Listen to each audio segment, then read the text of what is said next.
Oh, I have. I have. I'm not sure what you were I doing. didn't know we were recording yet. You I, All I, right. I mean, if you need to I mean, record, I'm. if you need to turn it on, and I go back and say, because I thought we were starting, I was rolling, I was Go hot, for it. Okay, I was so coming out the gate.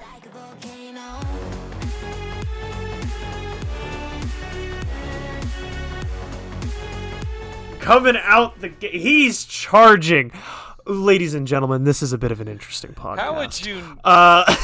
you? Maybe we're professionals here. Um, ladies, Really, I'm a rank amateur. definitely, but proudly amateur. I think that's really the best way to describe it, is proudly amateur.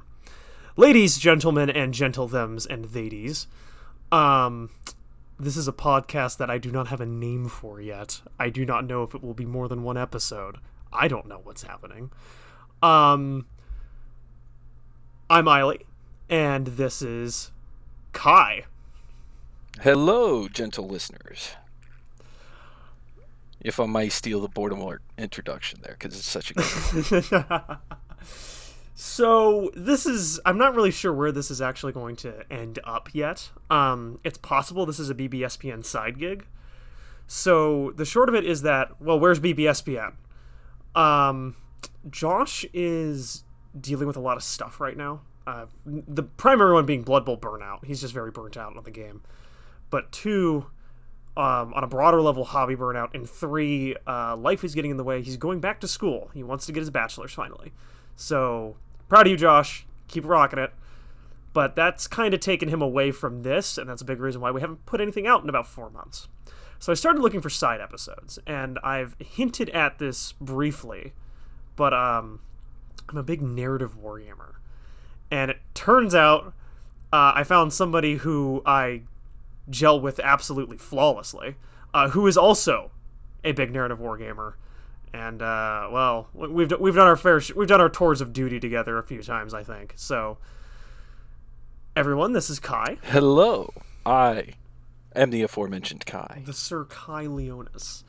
So, bluntly put, well, why don't we're gonna talk narrative Warhammer. We're just gonna talk narrative Warhammer. So bluntly, let's start with, well, what is it? What is narrative? This is where I come back into answering a question with a question. It's like, what does your ideal game of Warhammer look like? Whether that's, in the far-flung future where there is only war, or back in the ye olden times of square basers with fantasy, or, the wonderful thing that, kind of going into our AOS days, but it's like we have these conceptions of competitive narrative, lore heavy, non lore heavy, fluff and crunch. I mean, we have a multitude of terms and words for it. So defining what we look at and what we actually want out of a game, I feel is the important first step in identifying where we fall in this whole thing and answering the question of what is narrative. Because when we look at the landscape, like, narrative means very different words and very different connotations to an awful lot of people. So where I come from it is why I'm playing, why my army is on this battlefield. And it's important to me because when I look for my ideal of Warhammer, there's something at stake. There is a broader story that this battle is a part of, that needs to be a part of, to give this battle context and meaning. And if it was anything other than something, that I find narratively interesting, or if I find dramatically interesting, I think is a better word for it in this context and in this moment, you know, we could play an even ranked game where it's all about the competition and moving the pieces on the board, and we call that chess. We have games that have perfect balance that allow you to be competitive on an even playing field, and it's monochromatic and lacks color. And this may not be as hard hitting as, the first charge out the gate, but I think we're at a point where I believe inherently when a player has chosen to play Warhammer Fantasy Battle, when they've chosen to play 40K, when they've chosen to play AOS, they've made a choice to play something narratively because they don't go for those multitude of games that are already perfectly balanced out there. They're making a narrative choice that they want to play in this universe. They want to play with this specific army. They want to play with their Smurfs. They want to play with their orcs. They want to play with their Bretonnians. You may have noticed from the introduction that he said Sir Kai Leonis, which means I do have to admit that I am a devout follower of the Lady of the Lake. I am a proud, proud Bretonian knight that nobody's probably ever heard of. Which Can confirm. which makes this I'm basically his. I don't know, wannabe student girl following him around. This is basically the way I think of myself. Is here's the knight, and then I'm this like upstart young girl ready to go. I'm just like, all right, teach me how to do it. Lay the sword down at his feet, and he's just kind of looks up at me and gives me this little grin. And he's like, all right, let's do this. Um, to be honest and perfectly fair to my place in the greater Bretonian circle, I do have confirmed screenshots that I was on Earl Cad Files Roundtable, which marks me as an OG Bretonian knight from back in the day, in the early days of the internet. So I am there, I am present, and that's about it as far as my claims to fame in broader circles outside of the animosity servers and the campaigns there. That for the most part, that nobody on the planet is probably going to have an idea who I am or why I'm speaking so authoritatively about Bretonians. Um, I'm a Bretonian knight. I've been a Bretonian knight since about 1997. They were my first army. I fell in love with it. And going in this kind of vein and theme, I fell in love with Bretonian knights because I was enraptured at that time with like the Arthurian legend, expanding into like Dark Age history. So I was reading stuff like Beowulf and some of the old epics. I was just getting my fingers deep into historical recreation with the Society for Creative Anachronism. I had these interests in history, and it's particularly of that sort of late Roman, early medieval, and then going into a late medieval idea and how things evolved and changed in Western Europe, and kind of this martial tradition of how Western martial tradition evolved and where it came from. And Bretonia was the gateway. And I think a lot of people had this touchstone into fantasy through Bretonia because it was like the first easily recognizable element of story that they heard mainstream. Like everybody knows about King Arthur and the Knights of the Round Table. So when fantasy Warhammer's being pitched to people as a game, a lot of times it's like there's knights in shining armor, and it's just like, oh, I know knights in shining armor, and then they get to fight, the hordes of chaos and demons and crazy elves and not so crazy elves and weird I'm going to hide behind tree elves, and you know then you get to introduce the broader world that is fantasy and that is some of the Games Workshop IP stuff, and that Bretonia became the gateway for a number of people, but then they moved on from Bretonia. I never did. I fell in love with it and I stayed true to it because it fit like a glove. And it wasn't really until AOS where I really started thinking outside that Bretonia box. Halfway because my knights and my ladies were ripped from me in a horrible cataclysm that I will bear the scars in my heart for a very long time for. Um, but we come to this game already with this sense of we wanted something more than just a straight competition and a test of match skill on a perfectly even playing field. We come to it with a sense that we want to have, I want to play an orc army, or I want to play a chaos army, or I'm really interested in those guys with the big swords and the spiky bits. Oh, they're demons. Ooh, like we get excited about wanting to play with specific pieces because we can form in our minds like a connection, a story. There's something to this that just tickles me, that gets me motivated and excited. And for me, that was Bretonia. For other people, it's very different things. I had a friend who fell in love with Chaos Marauders. God help them, they were trash on the tabletop for a very long time unless you took 80 billion of them.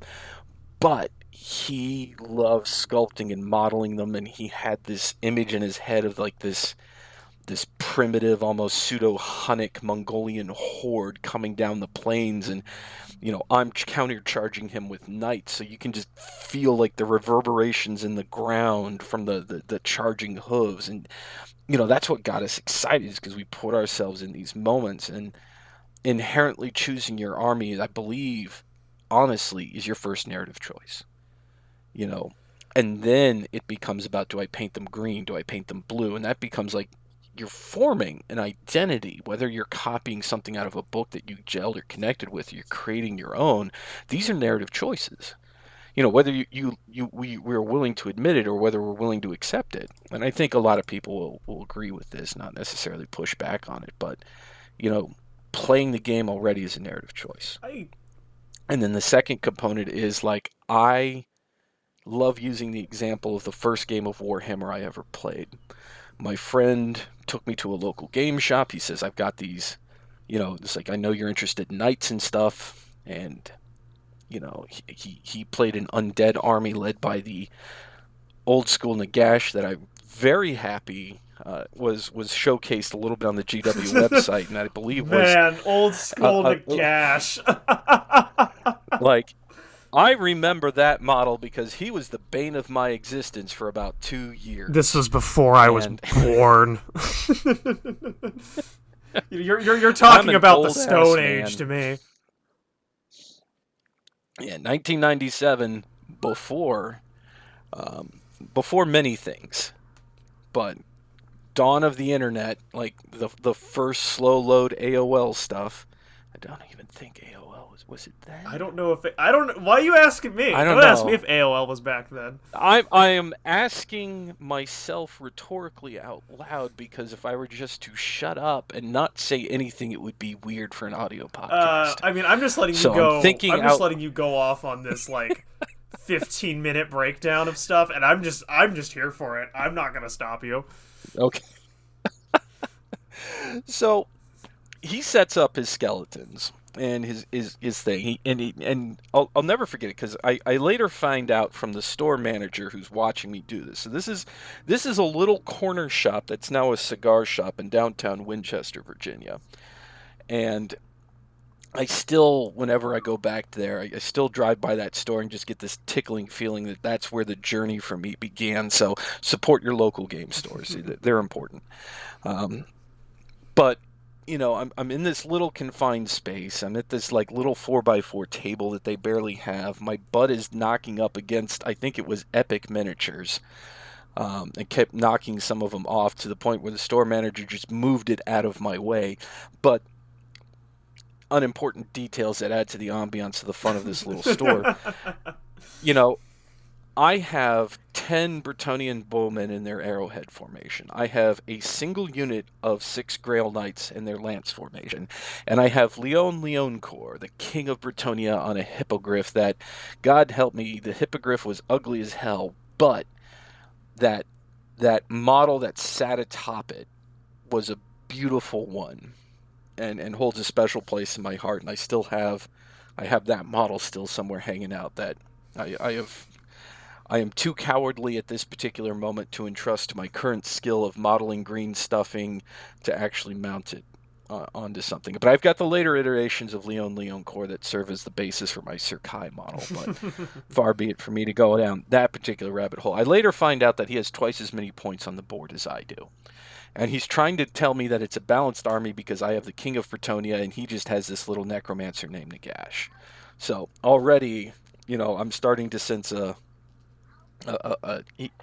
he was one of these, win at all costs, I like winning kind of people. So I'm already kind of out the gate being predisposed towards hating competitive players. I'm sorry if you're a competitive player. From the womb. Just from the Warhammer womb, predisposed to dissing on the competitive scene. I have a sense of fairness and honor that sometimes has led me into situations with competitive players that are not good. But I understand the mindset because I myself am competitive. I'm not necessarily a competitive player, but I can be very competitive. And that'll factor into stories probably down the pike. So keep that in mind. Keep that in mind. So we've set up, we've lined up in this table, and we're talking like old school, like railroad sandpaper green stuff as like the table mat top, and it's this. If you've never gotten the joy of model railroading scenery, it's basically just they took little, I almost want to call it like little plastic flecks of green and just kind of spray adhesive glued it to this parchment style paper. And if you glue it down just right, it looks fantastic for model railroads, and you're supposed to add other stuff to it. But in, of course, the, fresh out of high school, 1997 World of Warhammer scenery, this stuff is king, and it is also just like running your hand across sandpaper. But basic, like there was one tree, and I think there may have been a hill made out of cut styrofoam somewhere on his side of the deployment zone, because I was looking at this, like, oh, there's a hill. I'm going to put my archers on it. And he goes, no, that's on my side of the table. I'm like, okay. He's like, I'm putting my archers on it. I'm just like, skeletons have bows? Interesting. Bold choice. I'll go Man, with it. you're really letting off like what edition. I mean, you're playing Bretonnian, so it's like what minimum 5th edition. But then Vampire Counts Archers. Whoo, you're hitting deep. That's a long time ago. And like I almost want to get and actually look up that book to see if he actually had a legal army list. Like I'm pretty sure 30 I'm ready 30 to go. years later you're yeah, 30 not remember when I said I am competitive? You're just not as bad as the necessarily a rest of competitive us. player. Yeah, I will throw down. But, far be it from me. Wes, if you're out there and listening to this, I am horribly throwing shade at you, but you introduced me to this hobby, and I still love you, brother. But that's your how you sins know. need to be called into the light for the fact that you did do me dirty. And my honor demands satisfaction, and that satisfaction is dragging you through this. Do you think that you wouldn't have gotten into this hobby if you didn't have the honor, where like the honor complex that you've got right now, where because you were wrong at the start, you are constantly trying to find the right to that wrong, and you just haven't found it yet? Is it all some grand quest, Kai? I would have to freely admit that if it was not this slight, I would have probably found another to be just as honorably spiteful over and demand satisfaction for. I think this is a personality quirk. It just so happens that it aligned perfectly in this instance to line up. But no, if Wes hadn't done what he did to me, I probably would not have been as motivated to continue with the hobby as I have. There you go. And I'll say that, there were other incidents later on that did make me, step back and seriously reconsider why I was playing in the first place. I mean, but it was never for lack of love of what it could be. It was more a hatred for what some people would twist it into. Yeah. Well, if you're gonna share your origin story, maybe I should share mine. As we weave introductions in and throughout this academic conversation on our plastic toys. Except in my case, they were metal and resin, because my first army in Age of Sigmar were Skaven. So. Oh, you dirty rat! Oh, I'm sorry, Kai, but I have things to say about Skaven too, but that's another story. We're going to tell a lot of stories, I get the feeling, so it'll be okay. Welcome to an academic discussion of Warhammer. Like all academia, it's extremely disorganized. Mrs. Kai, please, if you're listening to this, do not slap me upside the face for that one.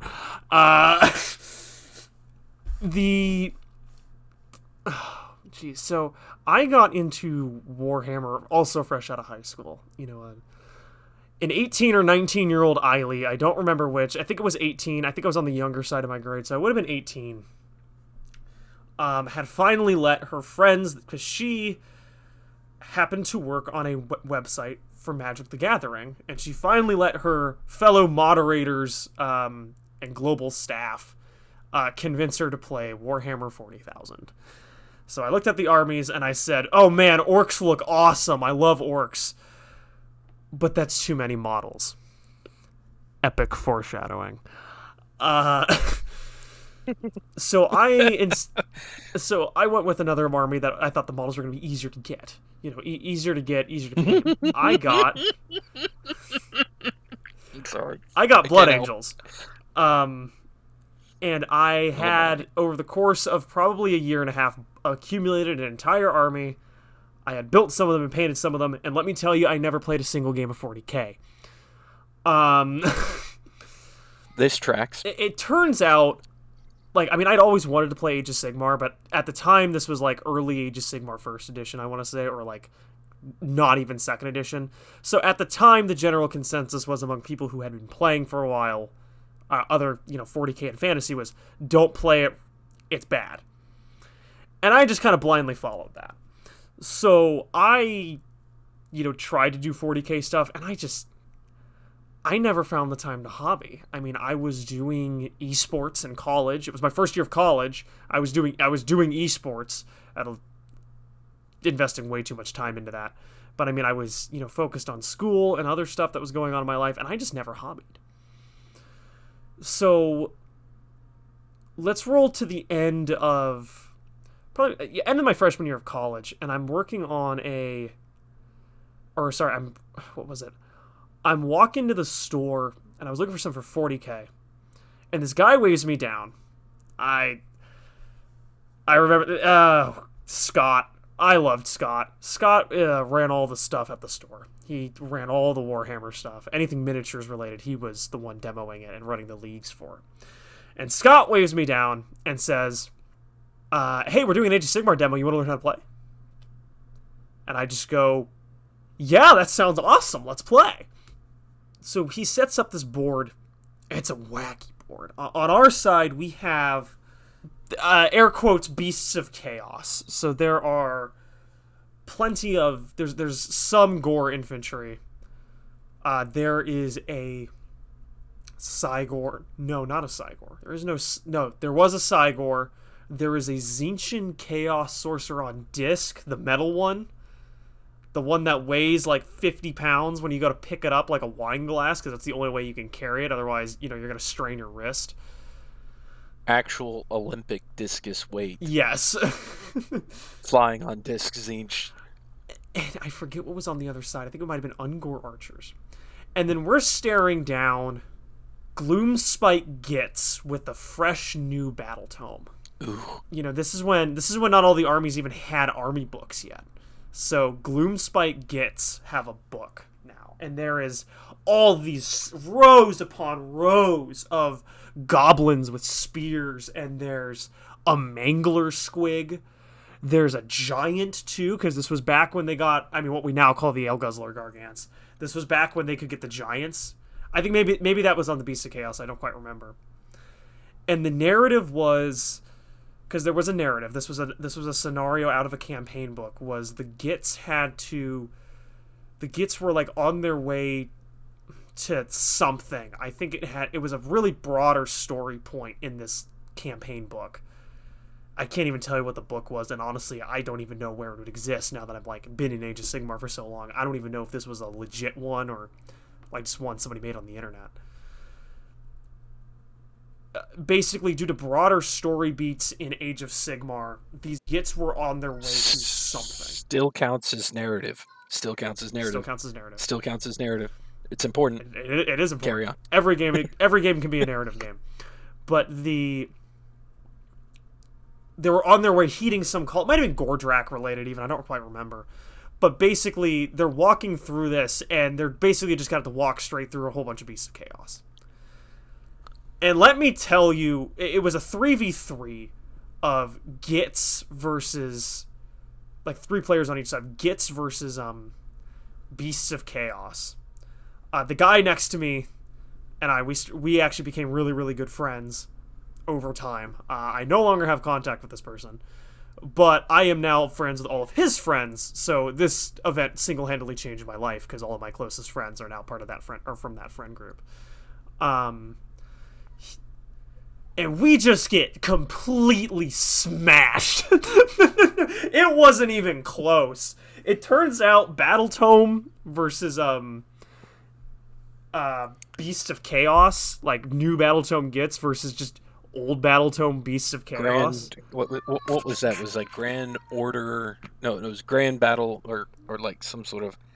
I've got my Grand Order battle tone, but I It was can't remember Grand what Alliance. the destruction. So Grand Alliance destruction. yeah, so it wasn't quite a grand. No, it Words. was because they had Savage Orcs too. I remember they had Savage Orcs on that side of the table too, and man, we got completely smashed. It wasn't even close.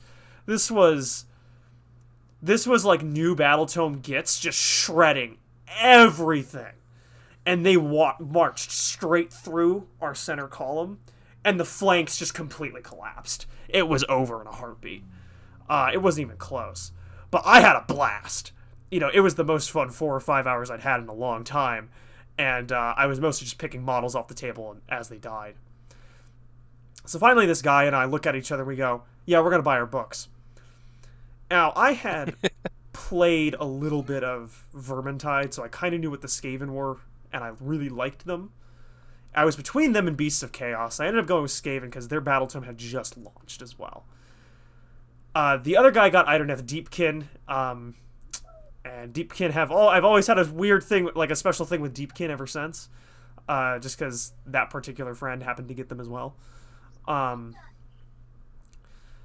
then I just started playing Skaven, and I didn't really get a lot of games in. I was playing mostly on Tabletop Simulator because this would have been March or April of 2019. So, you know, in about a year, the world ends. Clan's Pestilence just goes off on an absolute tear, and, well, we're still recovering from it. See, I blame Nurgle. Yeah, I think that's probably the Although, better one to blame there. although the rats have been trying to murder the entire human race now, probably since about 4000 BC.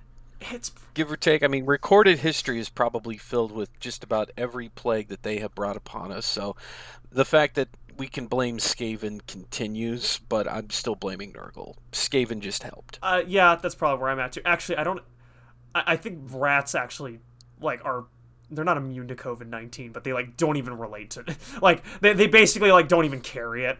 It's like it's a total non-factor because of course we had to get a plague that even the rats can't deal with. I'm still blaming them for the plague. So I played. You know, you talked a little bit about your first list. My list was about using Overseer of Destruction with Rattling guns. It wasn't good, but something about rolling 2d6, multiplying it by 2, and that's how many shots I'm throwing around. It was just hysterical. And Well, I guess I can't technically claim my first game as my first actual built list since the models were provided to me. that's fair. So my first actual list is its own separate story, but carry on. Eventually, I'm going to fast forward a few years. So, you know, COVID happens, and I'm still trying to get these Skaven going. I'm not really doing much painting because I'm still in college. And then finally, around my junior year, or my sophomore and junior year, I cave. I have always loved the Green Tide. There is something about a bunch of football hooligans that appeals to me. And I just... Every time I was playing Skaven, I was looking over what the orc player was doing, or, you know, looking over what the orc players are talking about, and just every chance I got, I was devouring lore on the orcs. And I just couldn't resist it anymore. I bought orcs. Actually, no, I guess this would have been shortly after COVID started. This would have been about a year in, yeah. I bought orcs. And I have played the Green Tide ever since. I had Gloomspite Gits. I have Ogres. But I am one with the Green Tide, and I can no longer... I cannot deny the Call of the Wild anymore. The Call of the Wa anymore. See, this is where you get to invoke the cringiest moment in Warhammer history, which is Orcs is the best. That's cringe. Orcs is the best. Orcs is the best. Well, does the grammar bother Orcs you? is the best. It's not the grammar, it's the moment it was used. I don't actually know the moment it was used. Ye olden players know exactly what I'm talking about. So, to explain this thing, so it's the original actual Storm of Chaos, not the bullshit they came up with to destroy my beloved world. There was this moment between, you know, Archeon the Oh, Everchosen this! and Oh god, yeah, this causes me pain, and I didn't even play fantasy battles. yeah, and this is where the big orc guy comes in the middle of this like throwdown where the supposed reborn Sigmar is about to get trounced by Archeon, even though clearly the good guys had completely just curb stomped, and I'm very salty about this too. Curb stomped. It wasn't even close. The entire Chaos forces up one side and down the other. Um, but they decided to have this moment, and Gav Thorpe, bless his heart, and all Southern implications of that, because I was in Virginia at the time, Oh no. is a good writer. It was not a good writing moment because he basically decided to end a campaign that involved thousands of players from across the world submitting reports thinking that they were actually going to have a meaningful impact upon the world by writing Orcs is the best. This is the best. Where the orc runs up and just punches Archeon in the face and somehow turns the tide of battle, and that's his entire thing. Is like he just wants to literally get his one punch in, like he's in some sort of slap fight competition, and just saunters off. I think he knocks Grimgor over, and then he basically just says, "Oh, you're not worth my time," and leaves. Yeah. Like that's it. That's all It Grimgor it. does. It's so dumb. I mean, there's one part of me that just wants to continue to spit venom and spite about how, and then there's another part of me that separates itself from all of that emotions, hovers over the entire situation, and then just starts laughing his ass off because it is a perfect orc moment. It is. It That's is the a that's the terrible sad moment, part. but it's like you're just like, okay, in an objective mindset, like that is like the essence of this orc. Like he would literally start a war just to interrupt the boss fight at the end to punch who is apparently winning and just be like, I'm done. Peace out. Mic drop. Here's a choppa. Good. Better luck next time. I'm out. But I just, oh my That's the god, saddest part too. Is like that's just what it is. It's like Orcs is the it's best. so So obnoxiously stupid, but it's so perfect. But that's why we like the story, though. I mean, that's why we that. I mean, like is a strong word. Okay, fine. That's why we remember it. Is because we There you hate go. it, That's. but everything about it still But somehow is even as I'm, right. yeah, it's like even as I'm sitting here, just urinating all over it with my spite venom and drinking some more water so I can reload on this. It is still a moment that comes back to us because it's like it's there was, of all things, it was somebody. I forget the context and I forget the person, so forgive me if I take your name in vain or out of context without giving you credit for it. But he talked about that, like, the human mind remembers things best in story when there's a context and a narrative in a story, and that if we turn something into a story, then we are more apt to remember it. So there is a part of human history there's a reason why we tell things in stories, why myth survives a lot times better than actual you know, written records. We don't have accounting rolls. We have mythological stories about our fantastic heroes fighting beasts. We have Gilgamesh, not, the Akkadian rolls of, how much beer was in the warehouse. There's a reason why certain things survive and why certain things go by the wayside, because not only do we remember the stories, but we value the stories. We value the lessons in the stories, or what we think is the lesson in the story.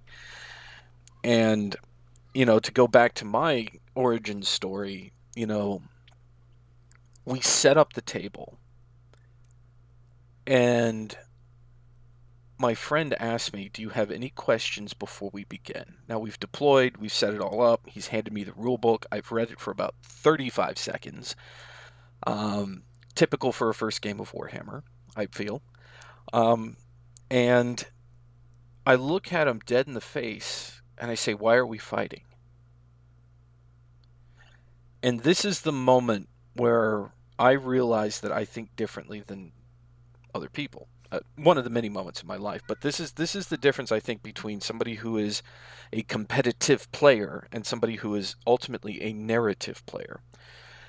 Because he looked at me and he says, "Well, we're fighting because you wanted to learn how to play Warhammer, and we came to the shop to do it." And I said, "No, no, no. Why are these armies fighting?" And he says, "Because these are the armies we chose, Kai." And I'm like, "No, no, no. What's the story behind why this knight and his retinue of guys are on this table, and why your necromancer is here?" I mean, we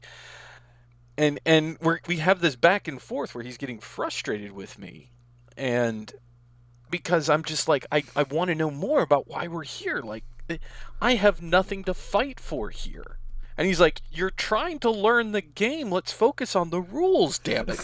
You know? And I'm just like, I can't get into this game unless there's a. And he's like, "Fine, we're fighting over the goddamn tree." We're fighting over the tree. And I'm like, "It's my tree now, bitch." You know? And the game was on. Yeah, no, I mean that's So like this is this is kind of where I come into the whole thing. I swear to God, I have to put that on one of my knight shields now. This is my tree now. You really do. Can I get you like an actual like SCA compliant shield that just says "It's my tree now, bitch"?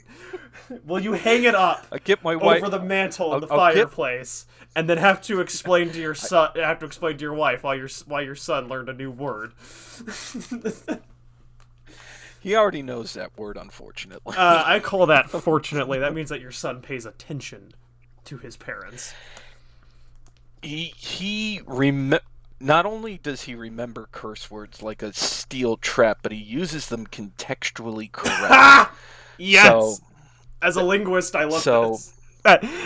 So it's just like, I can't hate you for saying the word. We shouldn't say that word, but I am so glad you used it correctly, because that is probably the only mitigating circumstance right now at your preschool. Oh my God. But no, we'll get my wife to translate that into Latin, and we'll make a proper shield out of it somewhere, and now we'll have art. But that's going to be the best Animosity report ever, is the arts and crafts report for this, and then Alex asks you what it says, and you just like say something ridiculous, and he completely buys it, so it gets put up first picture in the unfolding narrative.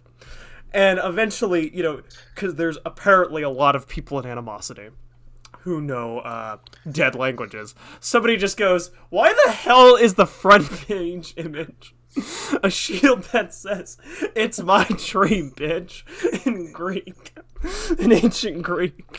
And Alex has to contend with how this happened in the first place. Well, Alex would probably say, "Ask Kai." And that would be the end of it. Oh my God. Let's hope he never sees this. Kai will explain it now. We should maybe give a little more context, because apparently we suck at setting ourselves up here. We both played and met in the Animosity campaign system. It is a Discord global narrative. It is a global narrative event of around the world, run on a Discord. About 5 to 6 weeks in the summer is usually what it is. It usually starts sometime in July and runs till early to mid-August, where you submit reports. A report can be, a battle, whether you won or lost. Just take pictures of the battle and talk about it. You painted a model, awesome. You did terrain work, arts and crafts, awesome. You wrote a story, awesome. And what you do is, you generally speaking play as a character who is either the head of an army, the head of a warband, or for whatever other reason is narratively interesting to you, the player. And you play as this character and their army for the entire campaign. There's no character stakes. You can't die. You can't have your army blown out, like, just completely destroyed. There's no maps or Unless inventory. unless you want it to be destroyed. We'll get to that. Okay. It's really, what I will call it is, it is definitely competitive. It is collaborative. I'm not going to say team-based competitive. I'm going to say collaborative competitive instead, where you were working together to try to win, but you want to win in the way that makes you happiest. You want to win by telling the story that you're trying to tell together, which gets into some absolutely hilarious battle plans that we've executed over the years. But Animosity wasn't always that. Kai, I'm giving you another 15 minutes of uninterrupted, just pure flow. I mean, Gush, are my you friend. actually asking me to describe animosity as something that wasn't somebody's mad lad plan to do something insane? Because I believe at its core it has always been somebody's mad lad plan to do something insane. For the record, Animosity has teams, and these teams often end up having like 50 people. Between 30 to 50 people. So you guys are working together across Grand Alliance, united by a figurehead, some kind of game master controlled NPC. And at the end of the week, the GMs tally everything up, all the reports, who won what path, because I'm getting ahead of myself. It's sorted into paths, like opposed paths. So it's like, here's the battle that's going to take place over the course of a few weeks. You contribute a report to that. Awesome.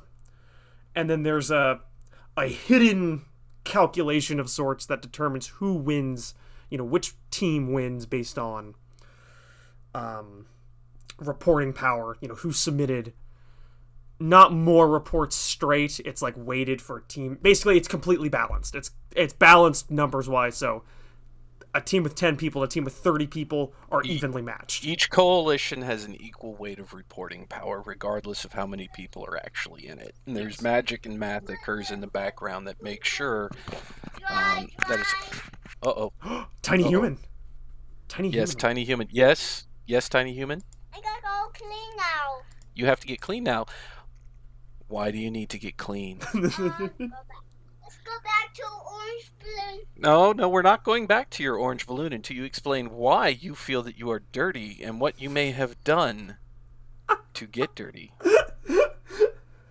See, this is the interrogation process. Was, as every parent will say, when you have decided to reproduce and create your own lesser chaos beast, and or snotling, goblin, git sometimes, certainly. He is certainly not. He's definitely got a lot of chaos energy. So this is where we go to lesser chaos beast. I don't believe he is a proto knight yet. Oh my.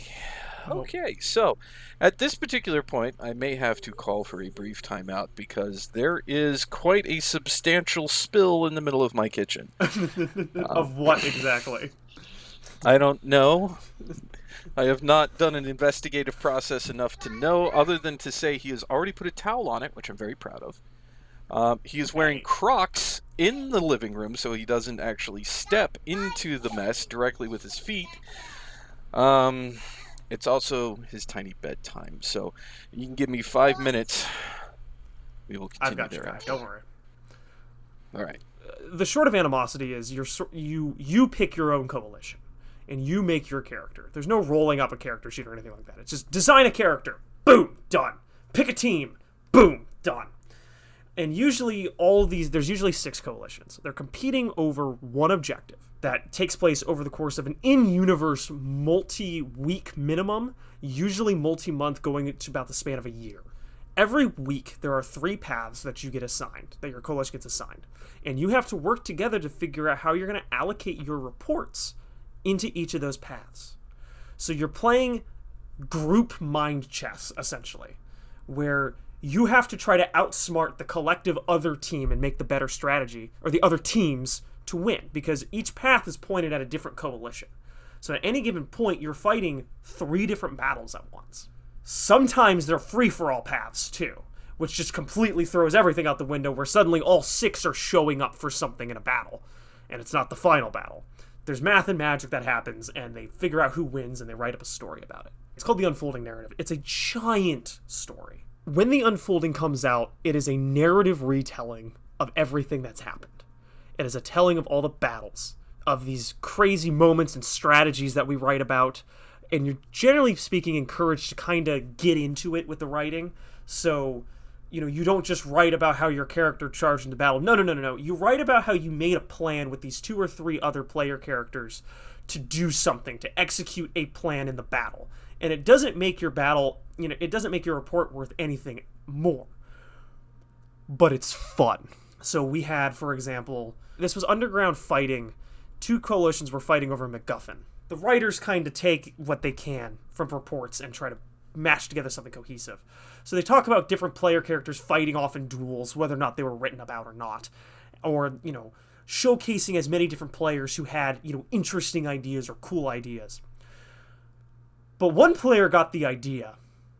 He's playing Troggoths, who eat rock and dirt. They're trogs, that's what they do. So he got the idea, wait, we're fighting underground. Guys, I got a great idea. What if instead of fighting through them, we just dug straight to the point? And that's what they did. So the other coalition comes back to find all the guards are dead, and the MacGuffin is currently being munched on by a bunch of Troggoths. Now, here's the thing. If the Troggoth players' coalition had lost, they still would have done their thing. They still would have dug in there and gone straight to the point, but the guards probably would have repelled them. But because they said that they wanted to do this, and because they ended up winning, their plan got to come off, and that's how they won. So you're encouraged to do this battle planning of sorts, and making these in-universe plans of how you're going to, win the day. Knowing full well that it might not ever come off, but purely for the satisfaction of you want to win in your own way, and you want to see the fact that this idea that you and 14 other people worked on made it into the unfolding and had an impact. Obviously, you can't win every path, but the paths that you do win matter, and how many you win matter. So you end up starting on equal footing and fighting for a dominant position until eventually somebody is the winner. That's kind of a short explanation of Animosity. I prefer to call it collaborative competitive. It's not teamwork. There is teamwork that goes into it, but it's not just teamwork. It's collaborating together to tell a story. I know Kai likes to bash on competitive. I don't. Or sorry, I shouldn't say that he bashes on competitive. That's disrespectful, because he doesn't judge people for how they want to play the game. If they want to go to a tournament, they should go to a tournament. I think he instead bashes on a toxic mindset. That's best described as perhaps a lack of maturity. I say, screw it. I dislike that we draw lines between competitive, casual, narrative, open players. Who cares? We want to play the game. And it's okay to enjoy the game in different ways. That's my take on it. Obviously, if you're in these toxic mindsets, obviously can exist among any kind of player. So I dislike labeling it as competitive. I think it bashes the tournament scene a little bit too much. Well, reality versus what people imagine it to be. I think You're back. Hi, I'm back. Little man is to bed. The lesser chaos beast has been put down. We'll see how long that takes, though. It may be that there will be a high-pitched wail and I have to run and reassert his bedtime to him again. But I caught enough of the last end of it to say, it's like, play how you love. Always play how you love. And if you are jazzed and excited about, figuring out, the perfect rule to let you do the thing that you've always wanted to do, and that's how you're going to score this secondary point. It's a style of play that I understand why people groove and get exercised about it, like why they enjoy it, why they want to figure out. It's tactics. It's tactics, getting the gotcha moment. I suppose that's using a bad term for it, but figuring out that perfect way to synergize all of your strengths and smash them right into the heart of somebody who is just not going to be able to withstand it. Like I understand that component. I have no patience to do that myself because that requires being able to study and read everybody else's rule book. Um, I think if I'm going to lay one firm criticism, and this can be me on record, is what I find about competitive play that I I typically don't like it. I feel like it overbalances the mindset of the game and the creation of the game towards a point of not allowing as much creative fun freedom. Like everything has to be an ITC rule set. Everything has to work perfectly in a balanced mindset. Everything has to, like you're reading an army book not for the fun that you can have with it, but to find that perfect combo. And that a lot of times I feel like, this idea of you have to be competitive in a meta and that this is the meta. And it's just like when you actually dig into it, it's just like a perfect example is a while back with my Tau in 40K side. There was this meta that you had to have like triple riptides and a whole bunch of shield drones. Well, it was one build in the army book, and everybody was decrying the entire Tau faction as, just this oppressive monstrosity that needs to be nerfed into existence. And it's just like, no, it's that one competitive build that you're having problems with. Well, if you don't use that competitive build, you can field a perfectly capable and fun army and you can have good games, but it's just like people got skewed because this is what's winning tournaments. And tournaments, I feel like, are this very controlled environment without a lot of actual explained context of what they are. Like, I had a game store manager once intrinsically say, you don't have to play matched play every time to somebody. And that's kind of stuck with me in the back of my mind. It's just like, you don't have to have, equal match point balance lists. You don't have to have all of these extra rule set because that's what the competitive scene requires. It's like you can pick and choose rule sets if you feel like something. Like I played a game of 40K where it's just like, do you like strategies? And I'm just like, I literally have not figured out how to read mine yet. And he's like, great, let's not use them. Perfect. Let's just go with base stats and base abilities on cards and see where we end up. And we had a great game. Yeah. It's this idea that I feel like it railroads the mindset of people that this is the only way you can play Warhammer, and because it isn't perfectly balanced, it's unfair. And it's just like, no. It is a way to play. It just so happens to be the most universally recognized and accessible way to play because tournaments have been a thing for a very long time with an established rules. There's a whole vocabulary around it. Like, I walk into any store in the United States, or possibly even Great Britain as well, anywhere that speaks English and plays Warhammer, and say, hey, let's play, 15,000 point ITC rules 40K, or whatever the current equivalent is, because I'm probably about 5 years behind. And everybody knows what that means. Everybody knows what that is. Everybody's on the board. They know exactly what I'm talking about. They're like, cool, we can play. And there's, and that really is kind of what I'm looking at, is like, there isn't really like narrative requires more work. Narrative. Well, I think what we're getting into, Yeah. real quick, to try to segue us and maybe push us along a little bit, Push. is why, I think we've kind of, in a roundabout way, answered what is narrative, and I think we've kind of laid out the idea that inherently playing Warhammer is a narrative choice. Because if you wanted to play chess, you would go play chess, but you didn't want to play chess. You wanted to you saw the Arthurian knights fighting demons and said, Catholic Doom sounds awesome, let's play that. And let's charge. And I said, and yeah, exactly. And I said, what the hell are these green guys with? I'm sorry, they fight with the power of their mind by beating the shit out of stuff. I'm in. I didn't look at a chessboard and say, I want that chessboard. So yeah. I think we should really get into, why should you play narrative? And I think the best way to do it is to show it instead of tell it. In a classic English literature fashion, I'm going to say we should show it instead of tell it. Kai, I think it's time we tell some war stories. I mean, there's a lot. I mean, You have a lot more than I do. we Kai has been doing this. Kai, when was the first Animosity? oh damn. Years are. 2006. I will answer this with a story rather than an actual date. How's that? Um, Yes. We're so gonna talk about our characters. you, We're gonna talk about the characters we've played. I mean, We've each played two, two. but I think we're just gonna talk about them in stories. Animosity a long time ago was a forum board campaign for Warhammer Fantasy Battles. It's now a Discord campaign for Age of Sigmar.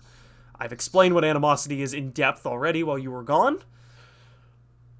Oh my. Let's get at the pen and paper. So the first Animosity campaign I participated in was called Animosity 2. Animosity 2 was a campaign set in Araby shortly after the events of Nemesis Crown. The Nemesis Crown campaign was a GW worldwide campaign that, if memory serves, which is very difficult because I'm reaching back into my own ancient history at this point, somewhere in and around 2006. So, Animosity, I think the Nemesis Crown campaign finished up sometime that summer, and Animosity started sometime, I want to say it was October, and ran through November into early December. I remember it because I got to play a number of games for this particular campaign on my birthday, which was wild. So that's a story worth telling. But to backtrack for a second, it was my introduction to Animosity was, hey, if it was on Earl Cadfile's Roundtable of Bretonia site, shout out to Earl, um, shout out to Cadfile. That's an awesome name, by the way. Also, Cadfile as a British miniseries is a good watch. Nevertheless, um, it was shouted out like, "Hey, if you enjoyed the style of campaign that was Nemesis Crown," and of course, years before you'd had Storm of Chaos and Albion, where they discovered, ironically, Albion, and there was like these Celtic and these Finn beasts, and you can tell they were Games Workshop is very British, very quickly. Oh.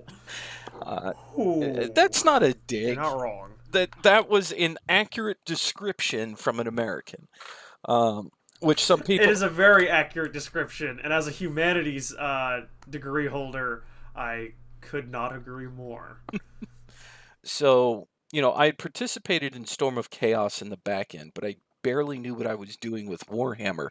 But it got into my mind, like, these. I give a lot of props out to the Games Workshop of that era, because these worldwide campaigns were what brought me really kind of out of, playing against my friend Wes, who I'm pretty sure was cheating, into a broader context of, like, why am I fighting these battles and why do I always seem to be losing?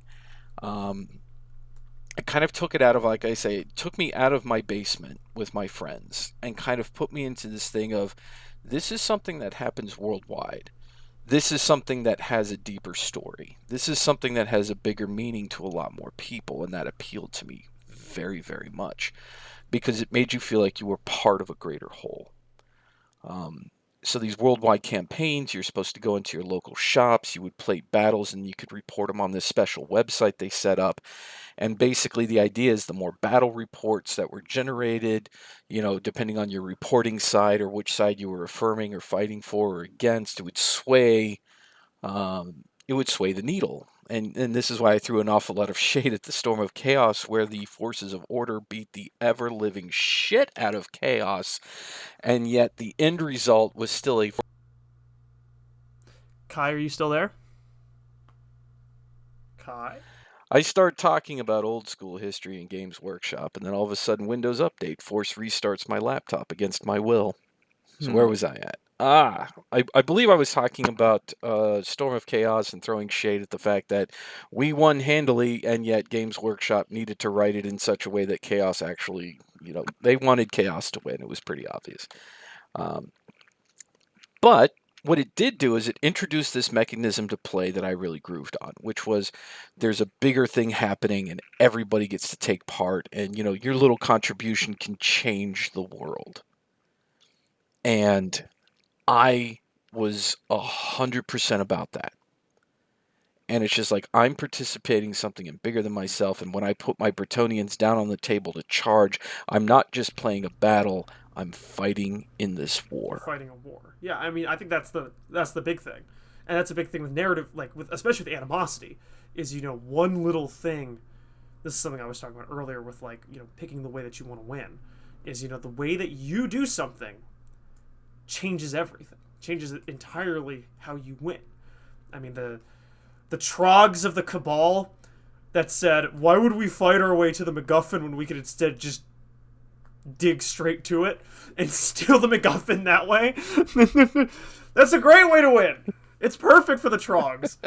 But that doesn't happen if you're so focused on, well, let's just split our reporting power and do this. That only happens if you look at it and say, okay, we got a strategy. Now, how do we do it? Yeah. That if you don't keep asking questions, you don't get to that point. But anyway, continue. But it was in this moment where it was just like, this is really cool. And that's when I started, really seriously thinking about, and this is where I credit, really starting to build a list around an idea rather than an ideal result. And it was, I'm not necessarily building this list to win a battle. I'm building this list in order to create the force that I would take into this war. And, how would I fight? Why would I fight this way? And I'm sort of looking at the fact that at this particular time, like you had a lot of options with Bretonia, because this is their 6th edition book had just dropped. There was new options for peasants. There was new options, not necessarily new options for knights, but how knights worked was a little bit differently. Everything with a new book is new. It's shiny. It's new. Interactions change. Things, it's an exciting time because everything old is new again, and Yeah. there are new toys to play with in this thing. So I was looking at like I'm going to create this force that's going to fight this massive war. So I brought peasants and I brought I brought trebuchets and I brought all this stuff to Storm of Chaos. And one of the wonderful things that I found out through that is like sometimes my imagination runs afoul of me where I absolutely hate peasants. Which is ironic. I say this as Sir Kai Leonis, the knight. Yes, these abhorrent little, servile things that make my food. No, I hated how slow they were. They didn't really hit anything. They were just there to suck. And whether that was I could suck in somebody's unit and trap it for the rest of the game, I have been told that trebuchets were excellent. I have never in my life killed anything with a trebuchet. I have always rolled absolute dog fecal matter. Anytime I have tried to do something with a trebuchet, and it got frustrating to the point where it was I handed them off to my friend so that he could convert them into some part of one of the dioramas he was building for his orcs. So this is college for me about in this time, and I had a friend who was an inveterate orc player, and his favorite thing with orcs was just converting everything. He loved 40k orcs, he loved fantasy orcs, he just loved the fact that you could take any orc bit and somehow make it fit in the other setting. And I just handed him my trebuchets, and I was just like, I know you're going to do something awesome with these, convert them how you will, I do not ever want to see them in my sight ever again.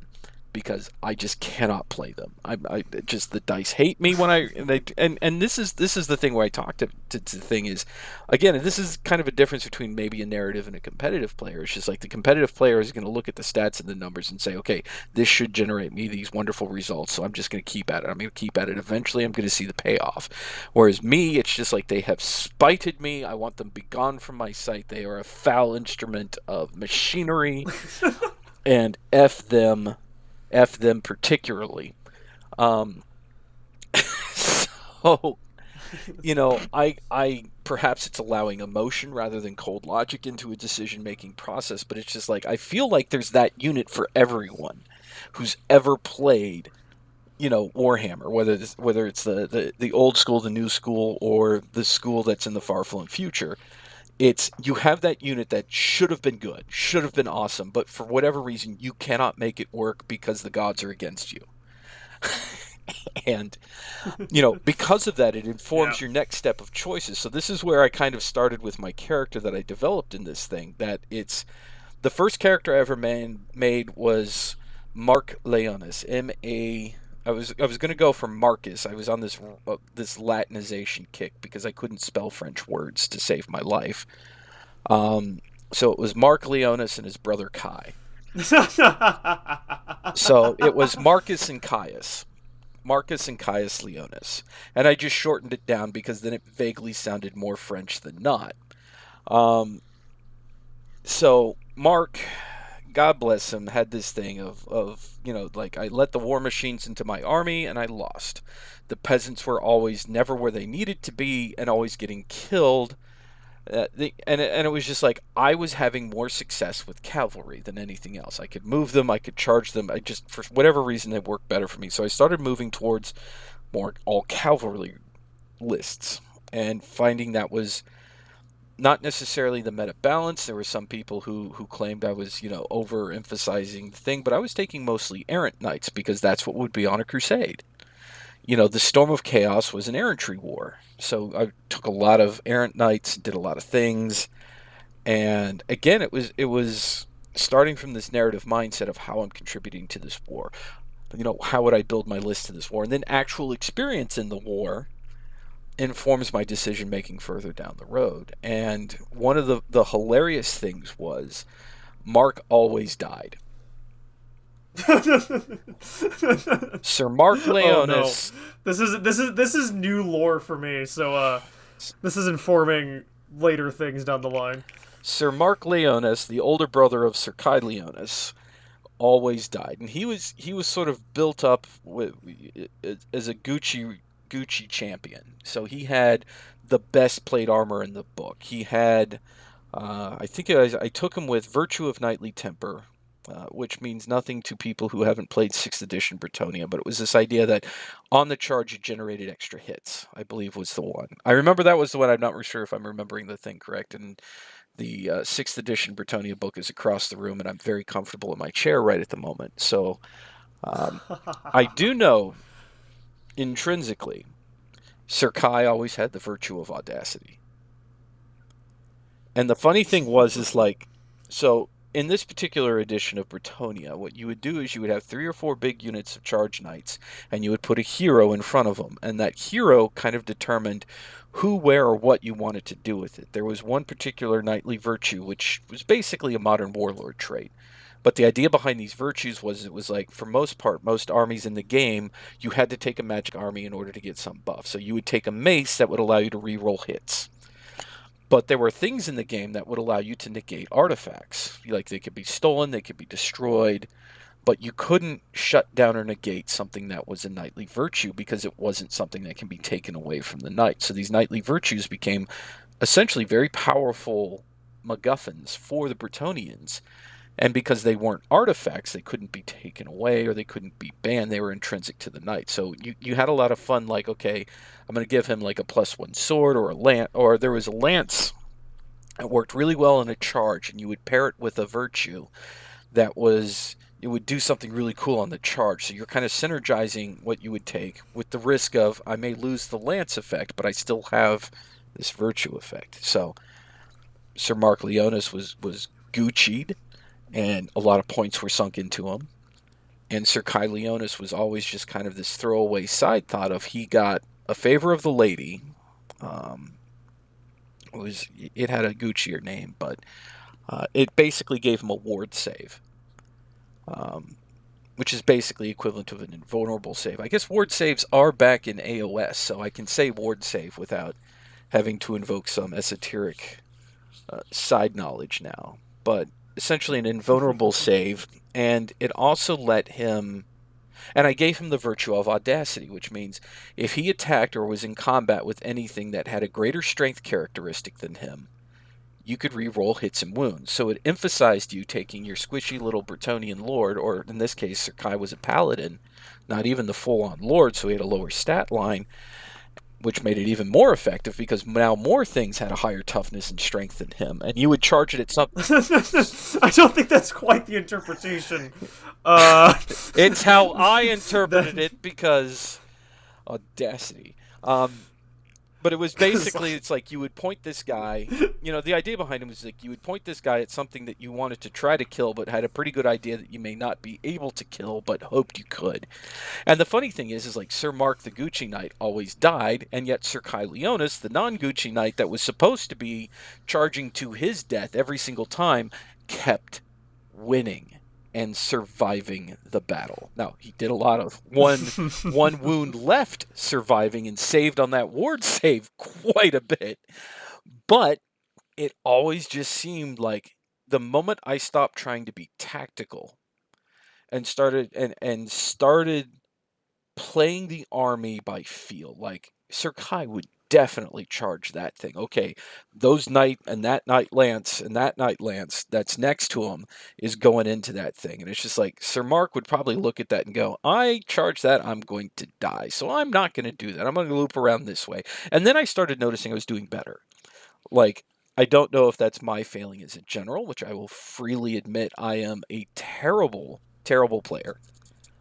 Compared to some other people. Like, I am not going to sit up here and say that the one official tournament I went 0-5. So take that for what you will, you competitive players. I haven't even won one.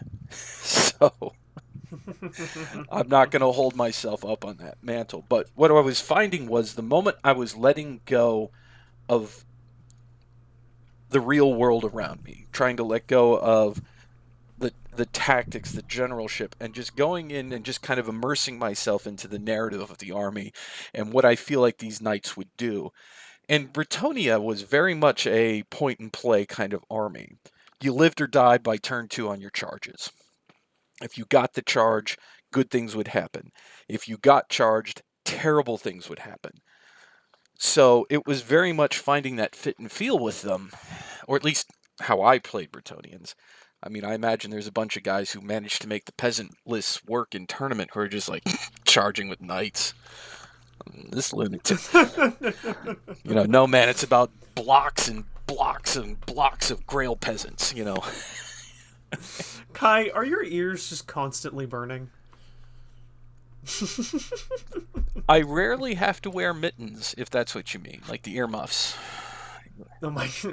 When, Good enough for me.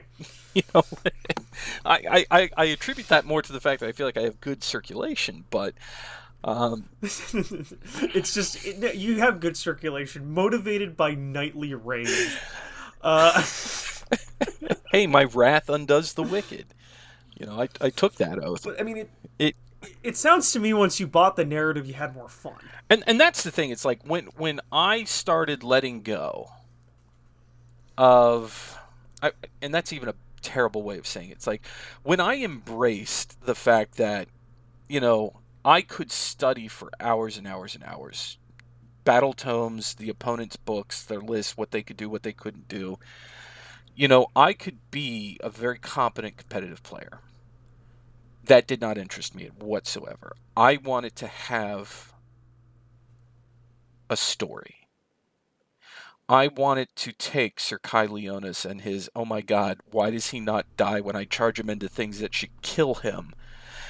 And and I embrace the fact that when I started kind of playing off the cuff and playing for fun, like, wouldn't it be awesome if, and then started to realize that no, this is how this army would play. Like, this is a Bretonnian knight. He's terrified. He's going through the human emotions, but he's doing it anyway. Roll a bravery check. Oh, he passed. He can charge that thing now. And it's those kinds of moments where it was just like, as soon as I call it embracing the idiom of your army and the character of how you play it. and that becomes its own persona. When I embraced being Sir Kai Leonis, I had fun playing Bretonnians, and I had more success than I did when I wasn't. When I was trying to win, I failed, and yet when I was just trying to have fun, and when I was trying to create the story of what if, I found success. And it wasn't always success measured in terms of victories or losses. It was success in terms of, oh my God, the entirety of my army got wiped out, but Sir Kai did this amazing thing and somehow survived to the end. You know? That's the big thing too. I mean, I've actually really struggled with letting go. I really struggled with that, but I've really struggled with animosity in a lot of ways, and it's not exactly a secret that I have trouble playing a character. You know, I don't think anybody's gonna doubt that I have a lot of trouble playing the character that I have played. At least I think by the end of Animosity 4, I figured it out, and on some level, it comforts me a little bit to know that it took you till Animosity 3 to get the ball rolling. Well, you never made it easy for yourself. Well, no, I didn't. Let's put that out there. It's like you know, the way I developed this character and the way that you developed your character came from two different times in two very different places. Like, I wasn't actively trying to create a person. I was, you know, if I'm going to be blunt, Sir Kai started out as a stat line that kept succeeding and then became a person. Yeah. Because of what kept happening, I had to I found myself being drawn to the fact that I need an explanation for this. I need to explain this. I need to turn this into, you know, something real rather than, like, I'd put, you know, the idea that Mark and Kai were brothers was about the extent of the characterization I had done to that point. Now, why they were fighting in a war, that was a little bit different. Now, I build characters very simply, you know, I start with the simple, then I allow what they do on the battlefield to dictate the complexities, because I like exploring after the fact of having done the thing, what it actually felt to do the thing. And I think and I almost feel like that's almost a retrospective postscriptum filling in the color, whereas a lot of people push it forward from the beginning, which is its own, I think, conversation topic in a way. But you know how you sometimes narrative doesn't need to be complex. Sometimes narrative isn't about adapting a story or creating a story. Sometimes the story's already there, and you just need to let it happen around you. You know, you know, like, I have this very strange knee-jerk reaction to the idea when people tell me narrative is about creating a story with the battle you tell. No, it's about finding a story that's there. It's about the fact that the battle gives you the resolution to the conflict of the story you're currently in. Yeah. And I think touching on the note of, you know, you were in very different times, you know, Animosity today is very character first. Yes. For lack of a better term. Yes, it is. Battles second. In a world where we don't, you know, in a world where only in the past year have we been able to play games in the stores again, and even then, that's still iffy. Animosity's very different now. You know, Animosity is very focused on developing your character, because you're playing in a campaign where you're not going to always get those games. Yeah. Much less get more than 5 games, because you are capped at which kind of report you can submit. Deliberately. 5 games does not a saga tell. No. But in OG Animosity, they restarted the counting. We should probably make this very clear. They restarted the counting after the end times. Yes, the original campaigns are actual Arabic numerals, and the new campaigns are Roman numerals. So we're actually kind of fun on Alex's part to have transposed that everything old is new again, except in the flip side of that. So Roman numeral 5 is the upcoming campaign that's going to start this July. Animosity, Arabic numeral 5, happened almost 12 years ago. Oh, yeah, I was about to say, that sounds about yeah. right. So So what you said, 2006, 2007, I would have been 7 or 8 years old? when you're with the story you were telling. So It still I feels was like not an present. eternity ago. But I a did not make it easy on myself, but b I've actually questioned if I can even salvage this character anymore, and I think the answer might be no. I think it might be. I think I've written myself into a hole, and it's time to start over. But I know you disagree You with that very strongly. I feel like you can never quite. I mean, I always feel like there's always a way out. How you got there, you can still find a way back. But sometimes that also means, picking a point that you were comfortable with and going back to that point and then seeing where a new, fresh approach tunnels you out. Sometimes it's very close or very similar to where you originally went, but that's its own very long conversation about, character development and what that. And Yeah, that we're not here that for. may be the I second suppose podcast you invite me to, is how to make a character. exactly. So remember that also there's different mediums of storytelling and there's different reasons why we tell a Yep. story. But bluntly, humans have told stories for as long as they can. So, of course there's different ways. Humans bluntly have Animosity, right. always told stories, and even how we remember those stories varies dramatically between the person hearing it. Right. So, I mean, on some level, I'm going to say something that I hope I never regret, which is I'm always a little bit jealous of the old animosities because they sound like it had more of what I've been looking for in a narrative experience that I don't get to have because it's logistically not reasonable anymore. But also, it might also just be the storyteller. Who knows? I feel like, I if you need to continue go going, on, otherwise I desperately want to make this point for you. Um, go for it. I would say it's probably the storyteller and the way I've told these stories, because the way I tell stories and the way I character develop is to process what happened and then go Mm-hmm. through the experience again, now from a narrative, or I shouldn't say that, from a storytelling point of view. Like, my memory, because the way I would do it is, what happened the turn previous to my character would be what I wrote about for the turn upcoming, and that would be my battle submission report. So I was retroactively always reacting to what had occurred because the point of decision had been reached, rather than trying to put myself in a position to have a point of decision in the story.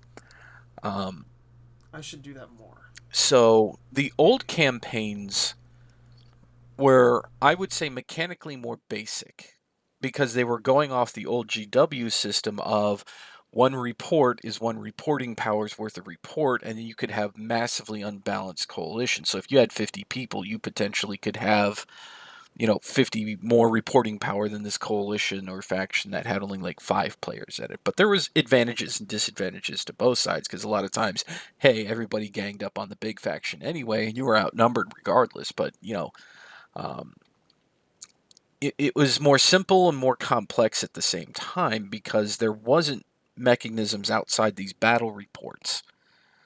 And part of what it was is, like, you prove that you actually fought a battle by submitting a summary of the battle report. And that kind of involved into saying, oh, well, in turn 2, I charged his iron breakers with my errant knights, and the errant knights utterly bounced off of it and failed. Or, you'd kind of start with these like turn by turn blows and try to keep it under, 500 words or half a page or so. To people who would, and I found myself, like, I hated writing battle reports like that. So I started telling the story, and it was just like, and then Sir Mark led a charge and died honorably. Again, in death, he lives on. And I started having fun with it a little bit, because it's just like, okay, like, he keeps dying in the battles I'm playing, and you have to also remember, like, I'm a college student at this point. I don't have a lot of money. I don't have, a huge collection of miniatures. I'm just starting out. So we were playing small battles. Like, I think the largest one we played for Animosity 2 and 3, at least in my local group that I was participating in, was something like 750 points. And at the time, the standard for a Warhammer Fantasy Battle Army was 2,000 points, going up to sometimes 2,500. But 2,000 was kind of the standard. And that was a lot of units. I mean, you're talking like 200 to 300 miniatures, depending on the army sometimes, especially armies with a lot of infantry and a lot of hordes, because each block would be about 25 guys, and you would have 2 to 3 of these blocks. So there's 75 miniatures right off the bat there if you had any kind of infantry. So we're talking like a serious investment in cash and money that we didn't have. But what we did have was access to smaller numbers of miniatures, because we could buy a box or two. And then we could get our points right around like that sweet spot at 500. And this was when a White Dwarf had come out that had introduced a skirmish version of the game. And this was also the high tide of like 40k in 40 minutes for a real throwback, not the.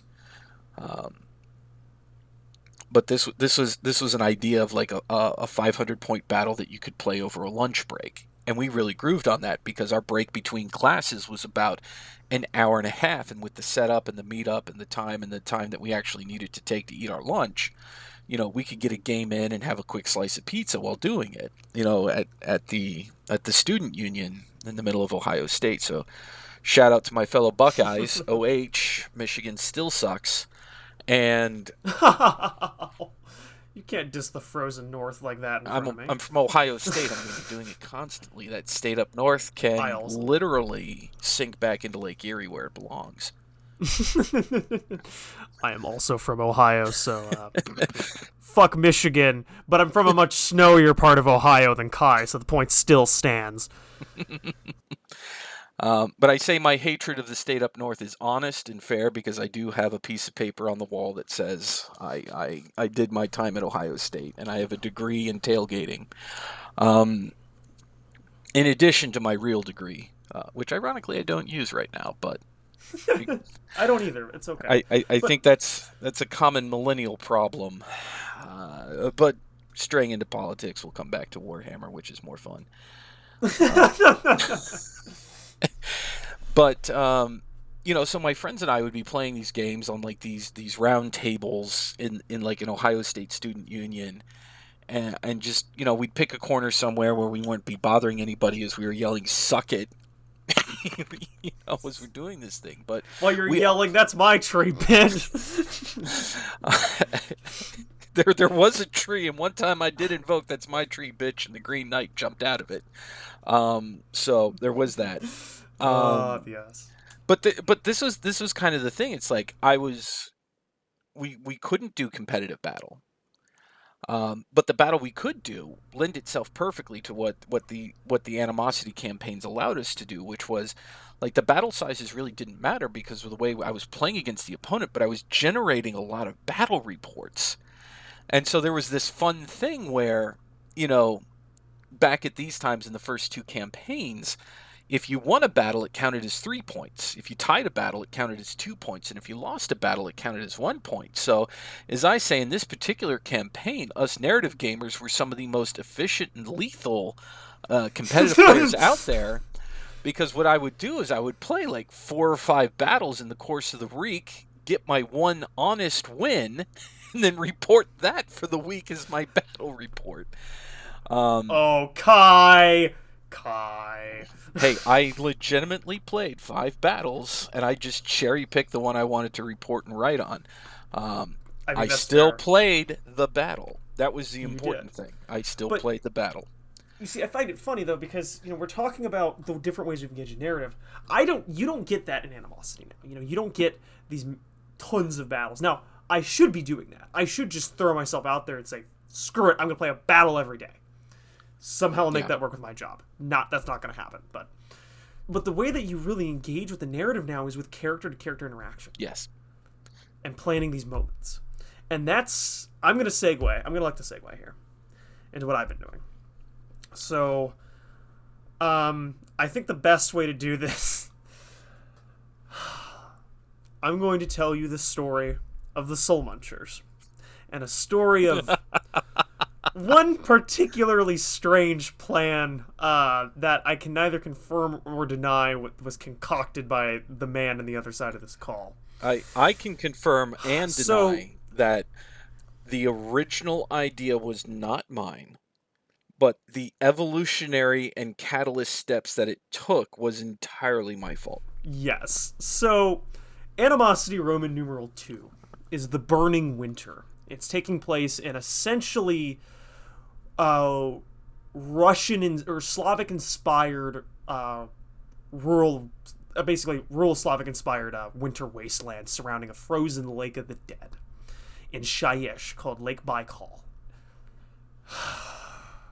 Bolyani still stands. But among many of the things that happened in this campaign, so actually, I'm getting way ahead of myself. I played in the Soul Munchers. Now, at this time, COVID had just started. I had been ripped out of the university. I went to Pitt, hail to Pitt. I loved it there. And I'd been ripped out of there because COVID happened. I am a young, transgender adult, not really knowing what to do with herself. For lack of a better word, I was depressed. Grimly so. So I didn't want to play a character that needed a lot of my time, but I still wanted to do this. So I had been taking a couple philosophy courses that year, and I think it's Socrates is asking it's Plato. It's actually Platonic questions, like Plato, like, what is this? What is the Platonic form of whatever? And I get this idea. I get this big stupid smile on my face because I was playing Total War Warhammer 2, and I just looked at the orc tech tree. And it's not titled Technology Tree. It's titled Big Thinkin'. And this little smile cracks on my face, and I've got it. So I march into the Discord chat, proudly saying I am declaring my allegiance with the Soul Munchers. Because... And they ask me, what are you playing? I'm like, well, I'm playing Bone Splitters. Socrates, the Wargog prophet, has come. Socrates, Sokrateez.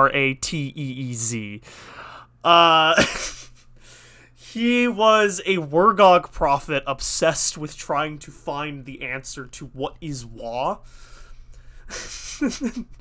And this just takes... It immediately started as a joke character, and it never stopped. At every point I could make a joke about this orc trying to do what he calls big thinking, which is essentially trying to be a philosophical movement among orcs. At every point I could, I took the opportunity. I think Soul Munchers inadvertently laughed on average more often than anybody else, partially because we had a bunch of orc players, and orc players are crazy, and partially because we had an orc that tried to take himself seriously. At one point, we considered diplomacy for him, and I just very proudly quoted the Empire and said, "Donation calls." It was a mess. I don't know what Kai remembers of early Socrates, but... I remember mostly, like, here is this person who has a fantastic character idea and is just playing up the idiom to the maximum. And it's just like, I don't think there was... The joy in orcs, and I'll say this is a pretty consistent theme even in the old campaigns and the new Animosity campaigns, is like, orcs, for whatever reason, are basically just always the funnest group of people. Because either they are taking themselves so seriously it's hilarious, or they are taking zero seriousness and it is hilarious at the same time. And they work together beautifully. So if you're trying to be serious and do something serious, it still somehow meshes and works. There's very few problems in an orc faction. And, and anytime you get a group of very creative, collaborative people together, there's always a certain level of friction involved. I remember very distinctly that if I'm gonna say a negative, Bretonnian knight players are a bunch of dicks. Myself, go charge the vanguard. The adults are talking. And it's because we're all a prideful, proud bunch of bastards who believe that we're the best. at what we do. We have the most honor, and it's basically it turns into a lance measuring contest at every moment. Orc players they're just like, you ready to crump? Yeah, I'm ready to crump. Let's go effing crump. And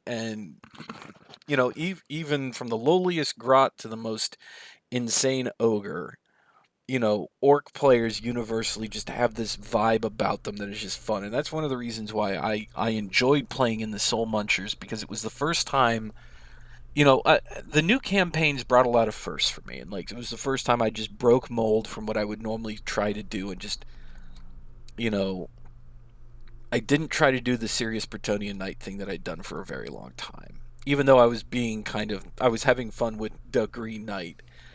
And for all people who need to understand the Burning Winter, um, I did play a Bretonian's list. I had the Bretonian AOS PDF, and my guy was a Bretonian Knight, and he played as the Green Knight, and he was the Green Knight to the Soul Munchers, but it was the ghost of Sir Kai Leonis come back as this ethereal form of knighthood that would jump out of trees and help people in need.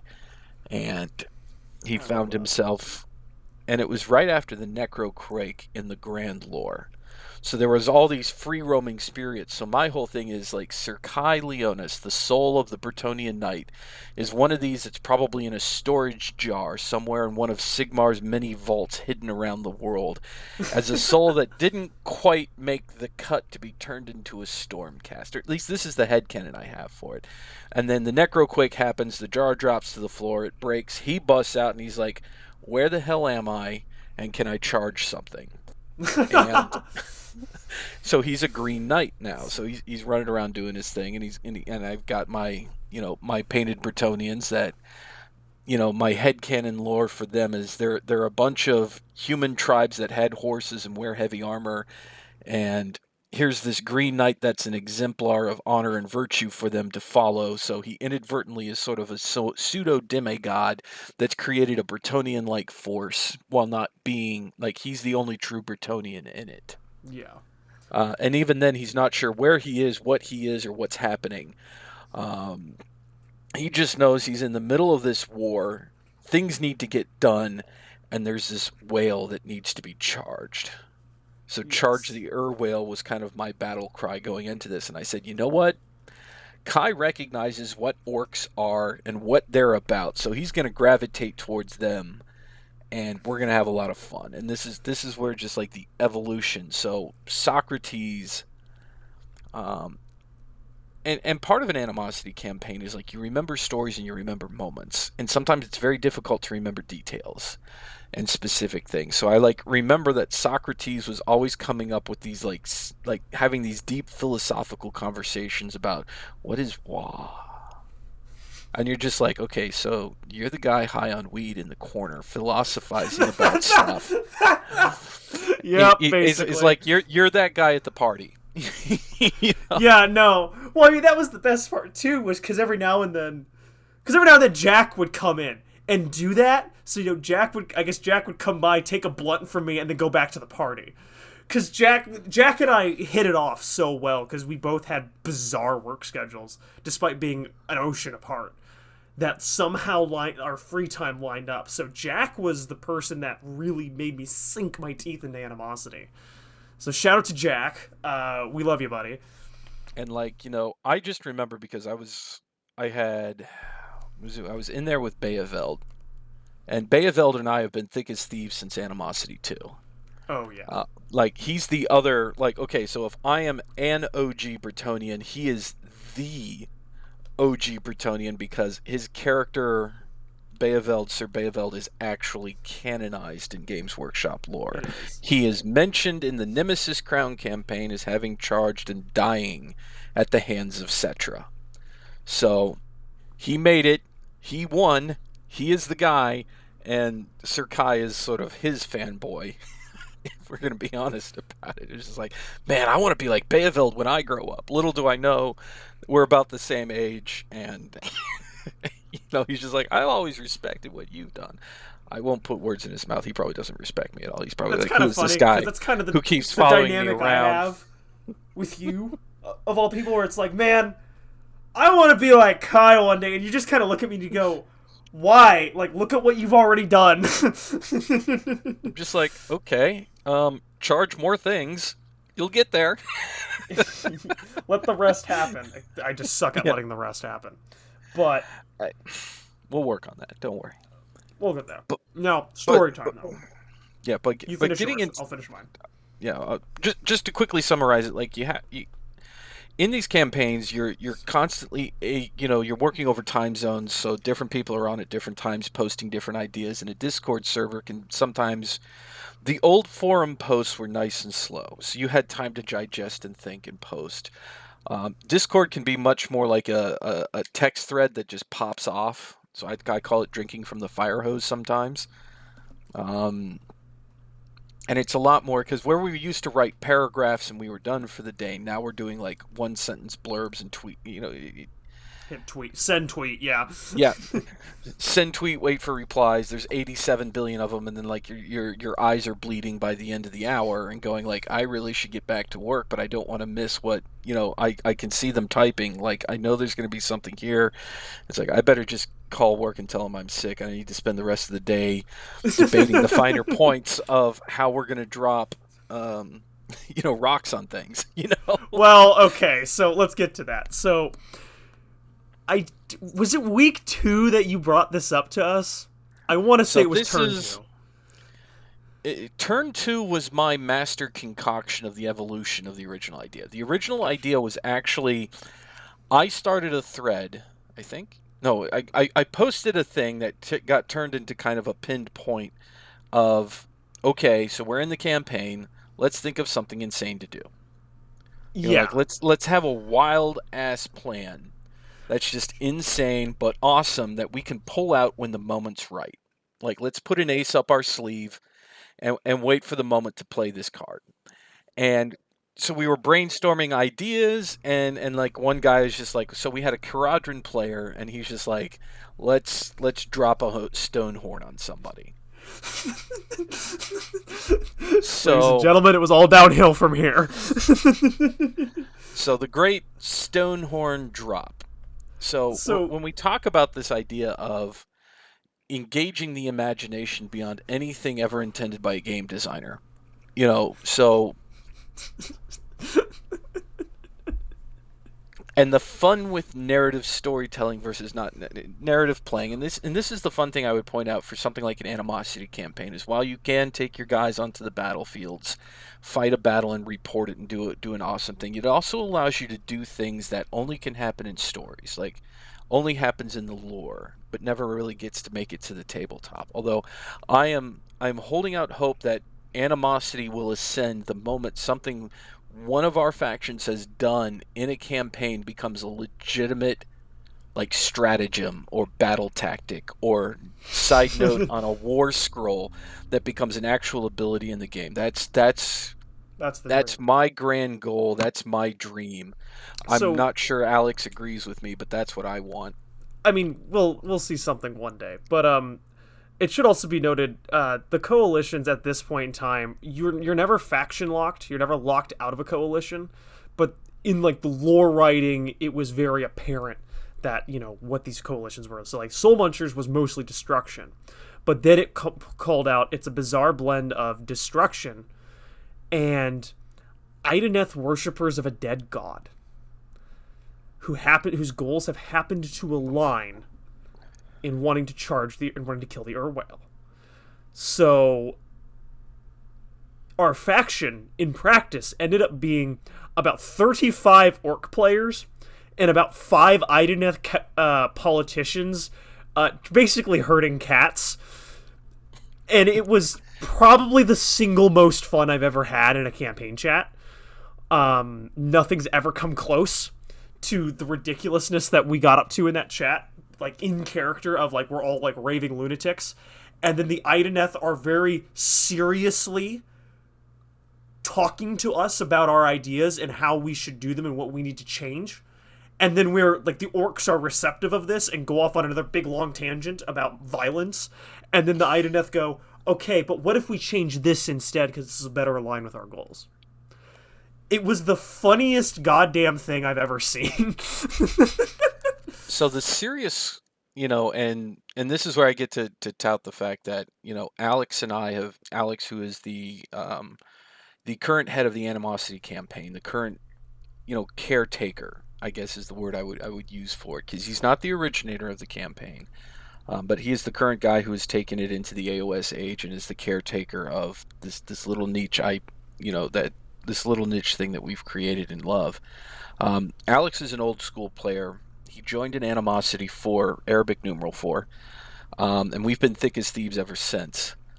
And he's a guy that I know. Ironically, lived about an hour away from most of my life, and only really got to meet, I would say, about 4 years ago in actual person. But we've been gaming and playing these Animosity campaigns together for years. So we were internet friends, and then we actually met in real life. So now we get to actually just, qualifications. We are friends. So one of the things that he told me later was like there was a very deliberately like the Animosity 2 factions. The idea was to pair odd couples together.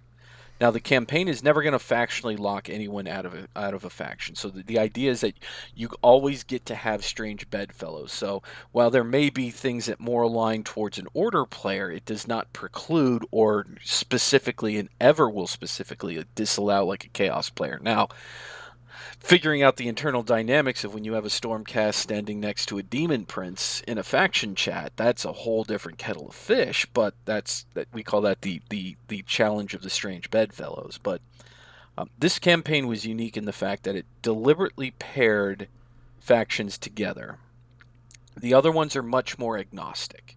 They don't deliberately call out what they're trying to be. They present more of a broader idea, and the idea is cast a little bit wider net. But the Oddfellows ones was they wanted to do greenskins and deepkin, because the idea is one generates a lot of death and the other one needs a lot of death to get a lot of souls. So this is almost a match made in heaven of you have a destruction lawnmower creating all these wonderful souls that need harvesting, and you have this deepkin, in the lore, you have this splintered deepkin that's really hard up for souls, and there's about to be this major war. So they say, you know what?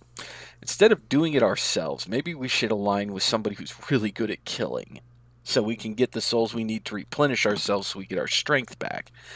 And that was the idea behind the soul munchers is, we munched them, they got the soul. Yeah. So I just want you, listener, to picture I am sitting in this chat, just watching people talk about just about anything. And then Kai comes in and says, I want to drop a stone horn. I'm like, Kai, what? And then he just copy and pastes this massive document of showing the in-universe planning, including real-world pictures of him putting and playing with his models in his freezer, of hauling a stone horn out, and then I think he managed to get like a hold of a Caradron ship or some kind of miniature ship hull to like stick it underneath somehow. And he said, it gets guys, even better. What?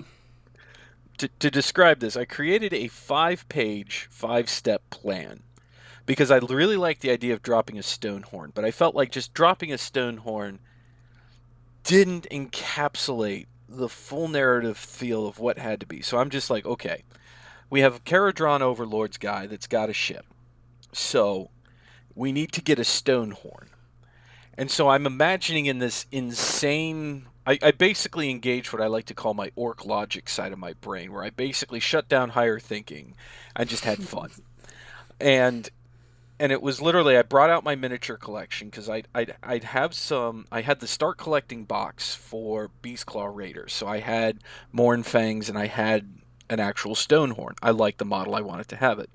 There's something appealing about, something that's vaguely mammoth-like that I think any modeler or lover of building and converting can aspire to. So I have all these Bretonnian models, I have all these things, and I have my kids' toys. So I reenact all the stages of what I feel should be the 5 steps to this plan. And the idea is we got to find a stone horn. We got to rodeo cowboy it up. Then we have to convince a stone horn to be flown in an airship. And then we have to find a target worthy of dropping the stone horn on. And through this entire time, I'm saying it in orc speech, like we got to get them, we got to hook the horns, we got to get them drunk. And I had like this tiny, like how do you get a stone horn to want to fly? Well, you get them drunk. So I have this stone horn with this tiny glass jar of moonshine. Alternatively, ask Chungus. Yes. And the funny thing is, at the time, That's not a joke that almost anybody listening to this is gonna get. But Yeah. we'll talk about Chungus another time. But suffice to say, Chungus is what Animosity should be about. Chungus is an Animosity legend and an absolute weapon.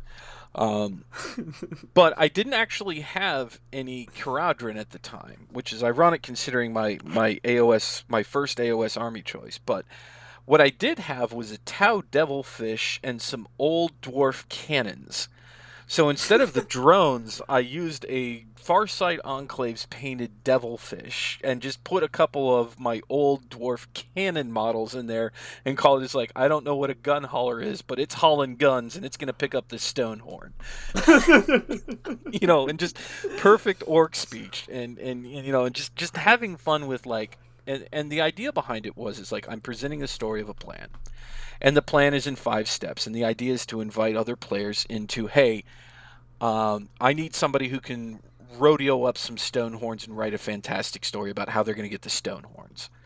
And then we need somebody who's going to drive the stone horns to a point and then get them drunk enough that they consent to be flown or at least hanging underneath a gun hauler or a frigate or an ironclad. They're going to be air transported and like Operation Dumbo Drop levels of insanity, but even worse because it's 40k involved, not 40k. It's Warhammer involving orcs. But it was the idea of trying to tickle everybody else's creative thoughts into this plan. It's just like, find your niche in this plan. Like there's a part of this plan that it's going to speak to you and I want you to do, and then you're going to write about this, and this will be this huge collaborative effort by all of us that we each did a part of the plan leading up to the massive drop.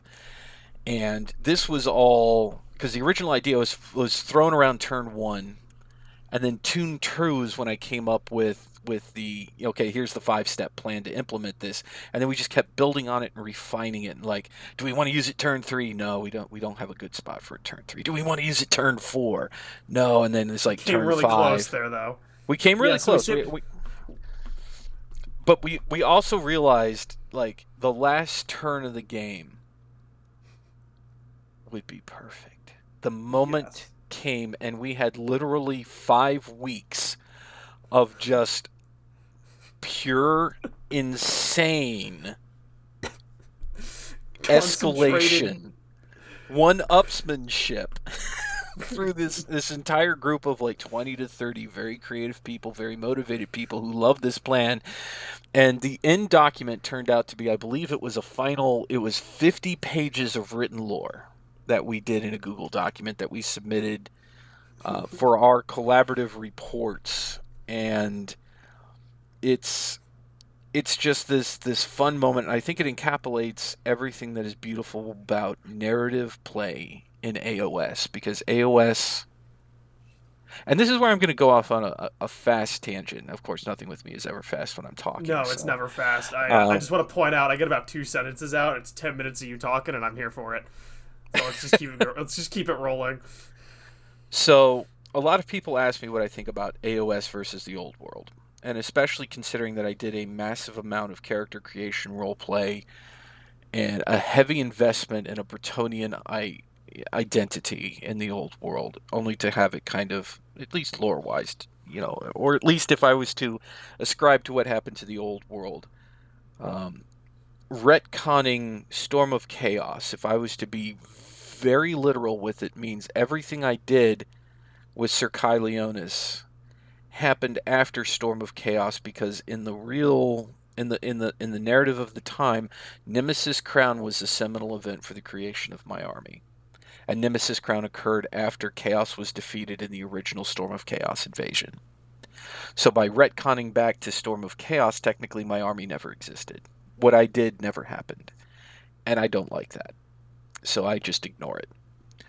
There was another Storm of Chaos later, much further in the future, and that's how I get around that. But when people ask me like the difference between the Warhammer world, the old world, and AOS, the thing about it is like Animosity was creating in the old school niches and places you didn't have already mapped out and heavily thing. We never played in the Empire. We were played in Kislev, or in the Chaos Waste. We never played like we had a campaign in Estalia, um, fake Spain. We had a campaign. We had a two campaign arc in Araby.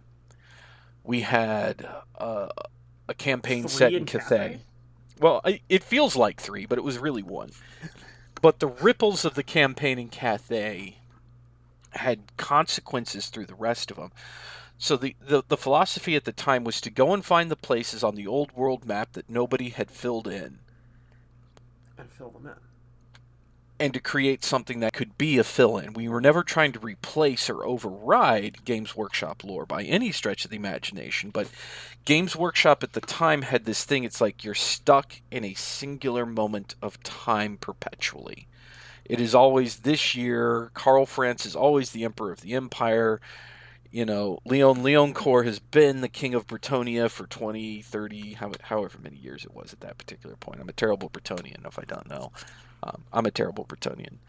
Um, but, it's just like you're stuck in this moment and there's really nothing advanced. And the things that the campaigns did was you advanced in time. Like one of the campaigns, one of the side, we had also like these mini campaigns in between campaigns. So there would be like an Animosity 4.5, where you could kind of play out some of the after effects if you wanted to, and the games masters would test out new mechanics they were potentially interested in trying for the next major campaign. So it was kind of this test thing and fun, but we were filling out parts of the map that people didn't have. And we were moving forward in time, so things were happening. Like one of the campaigns, we ended up inflicting a major defeat on Chaos, and one of the resultant effects was the Chaos Waste receded. So now there's all this new land north of Kislev we get to fight over. And it was just doing things, making changes that Games Workshop wasn't doing with its lore. And we kind of took that vibe, or Alex did when he reconstituted Animosity for AOS, but with a very different thing. Like we were running out of space on the map of the old world to play in.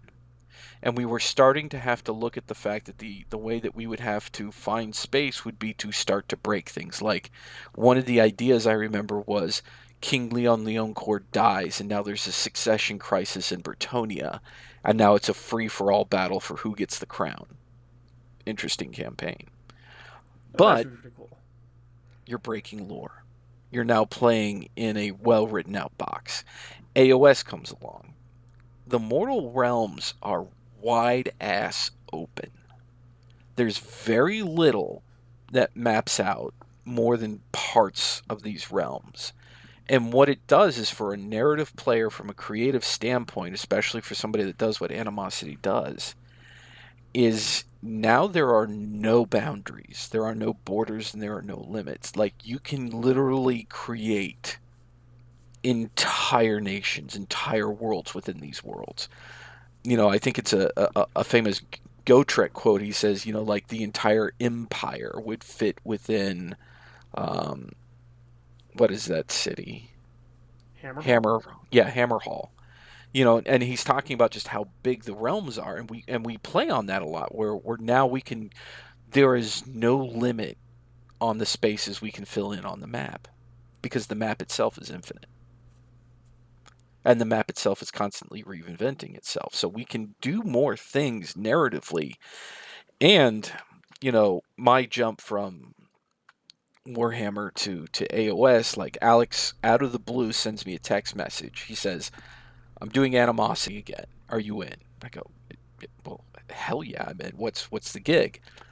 And this is about, this is the release of Animosity, not Animosity, excuse me, AOS 2.0 had just come out.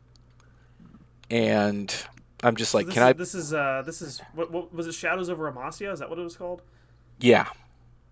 Yeah. Is it? It was either. I'm not sure if it was Shadows over Amasia or like the fight for Amasia. But the essential. It I think it was the was. fight for Amasia. Yeah. Yeah. But what it was is he wanted to put together an actual in-person weekender in a new Animosity universe to see if people were interested in it.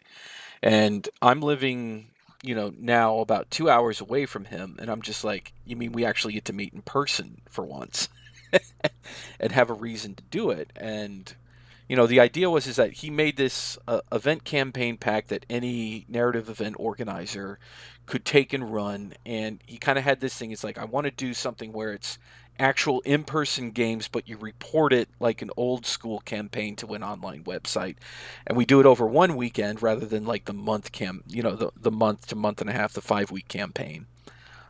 And I just want to see if there's if people get interested because he'd been doing local organizing for a while. And of course, I said I'm in, and I bring Bretonians because what else would I would bring? Um, and the joke I had was is like, oh, this is finally impetus for me to finish painting my Bretonians after 20 years. Yeah.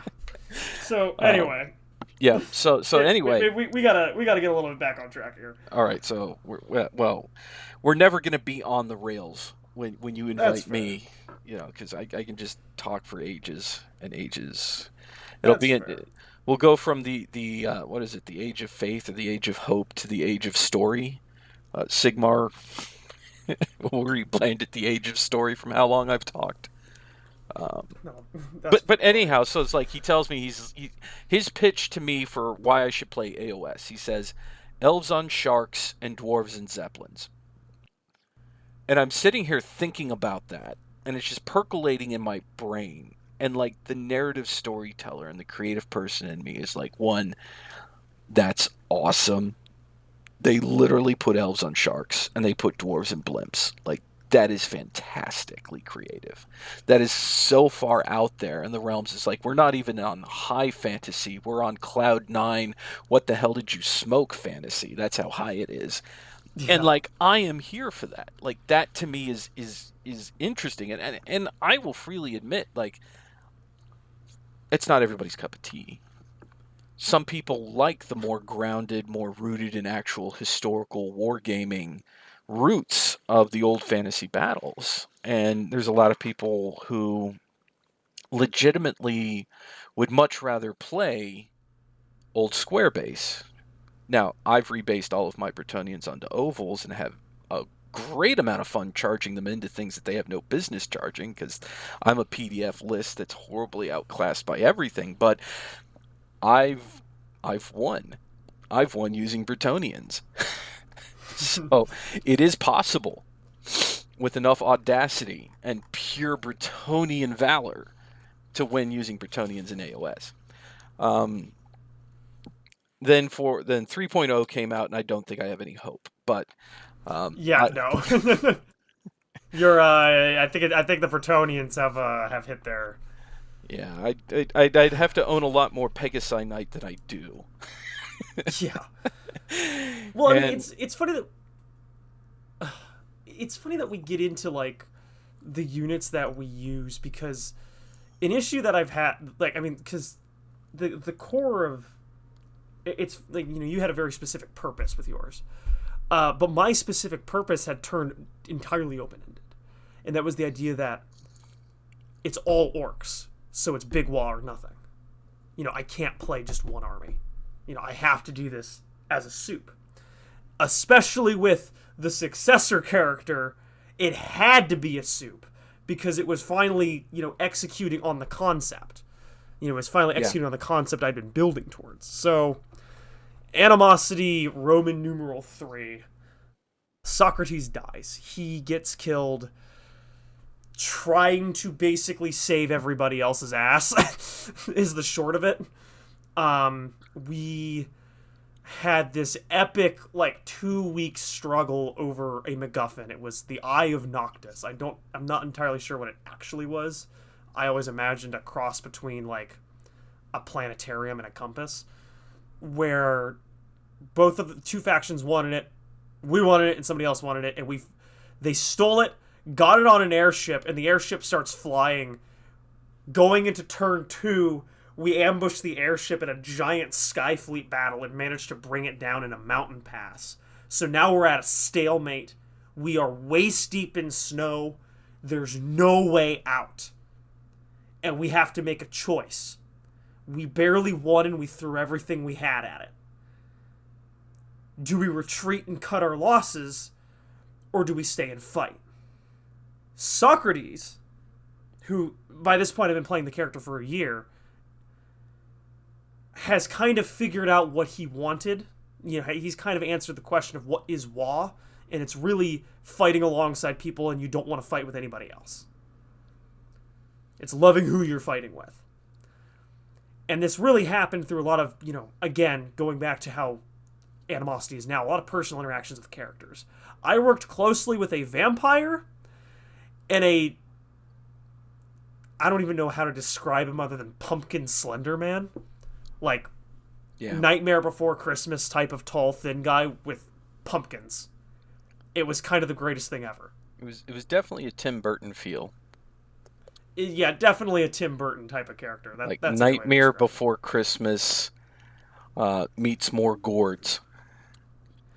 Yeah, and it was the greatest thing ever because what you had was you had these two serious characters, and then you had this other guy that kind of takes him seriously. But the thing that made it really touching was that they took him seriously. Was this vampire and this pumpkin guy who didn't know each other before. Like the three of us came together to collaborate, and then we just kept collaborating over and over and over again until it was time that Socrates had to make a choice. He was never going to retreat. He was always going to run and fight. But for the first time in his life, he felt like he was fighting for something, not because. Yeah. And that really I feel like is one of the fun things about particularly large narrative events, even small ones, but narrative events where you actually get players on site collaborating and having to work together.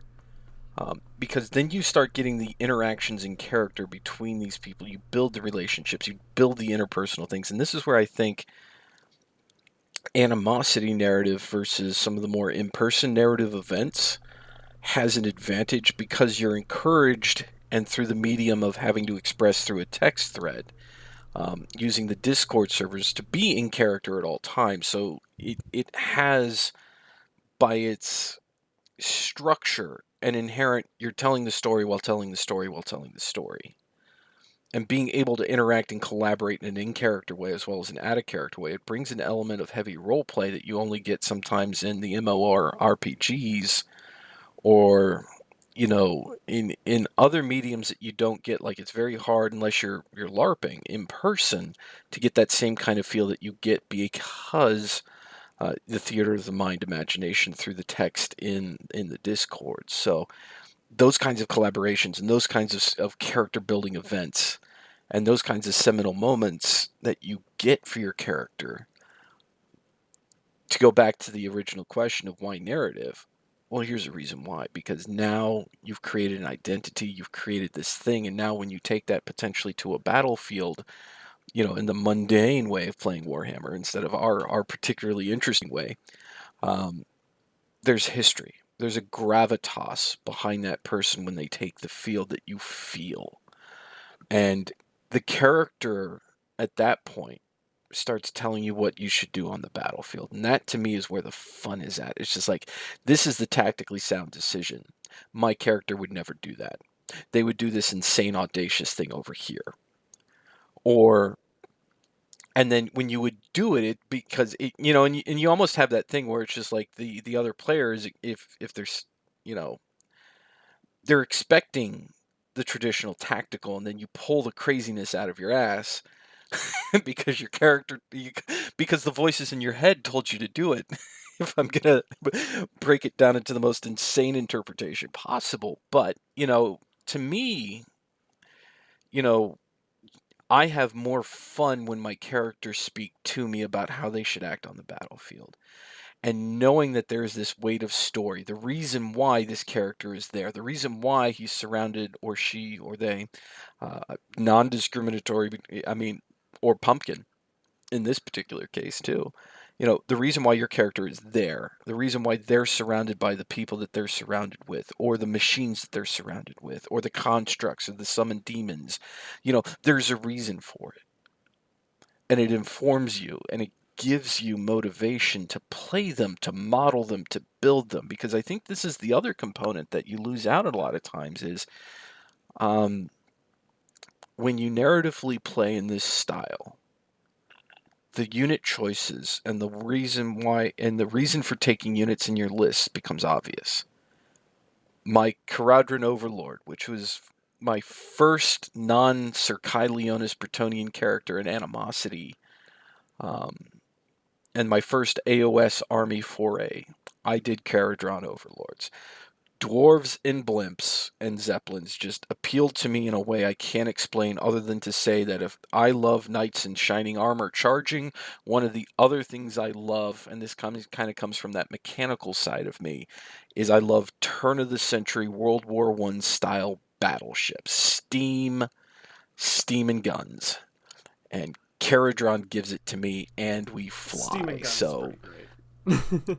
steam and guns and flying airships, I am so on board. Like,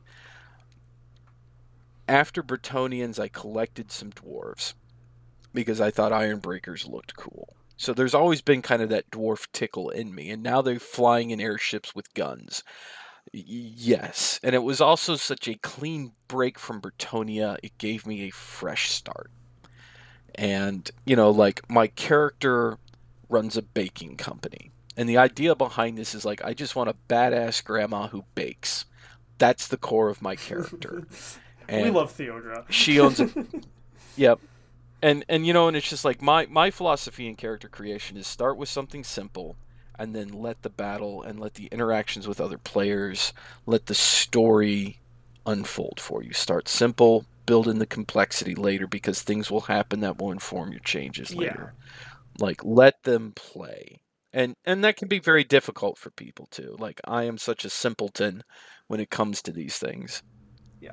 I mean, like, I definitely got that with Socrates, which was a really important decision for him to die. Was like, I looked at this moment and I just knew immediately, I'm like, he's going to go charge to his death. Because the second that they say we have to run, he's going to say, running? Fuck that. So he dies. He charges outnumbered, probably literally actually like 20-1, because the other coalition threw literally every single thing they had at us. The kitchen sink, and then the entire kitchen, and then the rest of the house. Come on, you're Big Wah. It's target-rich environment. He had plenty of opportunity to hit everything. Exactly. What Socrates didn't know was that about half the army had turned around and come back for him. Because apparently the Dorniar our coalition was, this Animosity was all about elf politics. It was great. That's really all I can say about it without launching into a 40-minute explanation of what the hell was actually going on.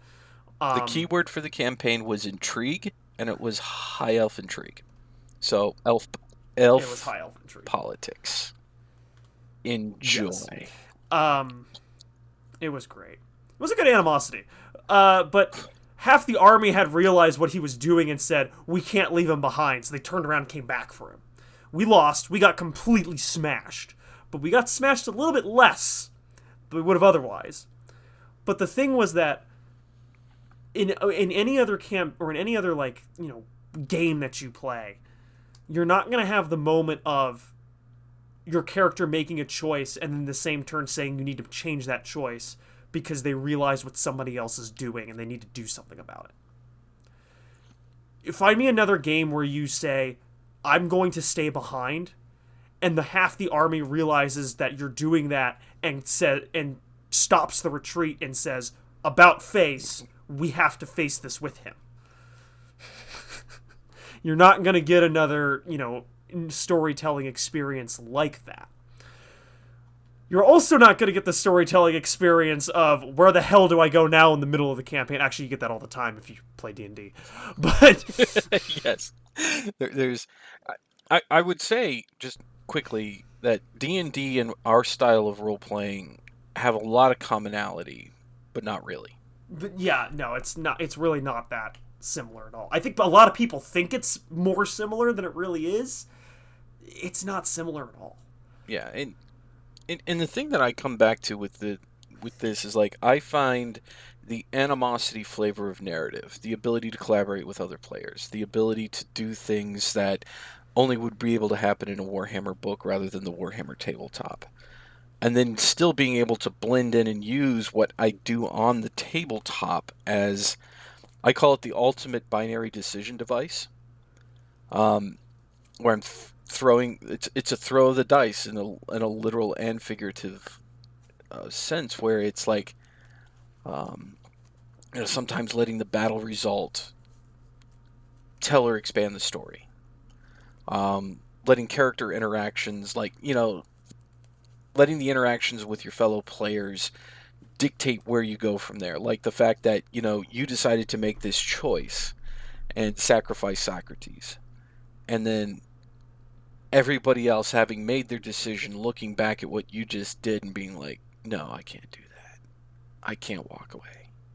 Those are powerful narrative moments for me. And those are powerful narrative moments that drive why this is fun. And it's things that wouldn't be able to happen if you didn't have a wide open narrative mindset, if the game was just the game. Exactly. And with narrative, I feel like you have the ability to expand the universe beyond just what happens on your tabletop. And that's where I kind of feel like a lot of other styles of Warhammer play fail, not necessarily fail, but fall short for me in terms of their enjoyment. Is I can write a story, I can play a game, I can participate in a massive war, and I don't have to go into a game store and play a single game against somebody. And yet I can also use that game that I played against that somebody in that store as a defining moment in this broader narrative, this broader story that I'm involved in telling. And now, when I show up with my Caradron overlords and their bright green and cream, wonderful color scheme, and say, you are now facing the Abel Auburn Baking Company, to me that has a gravitas to it.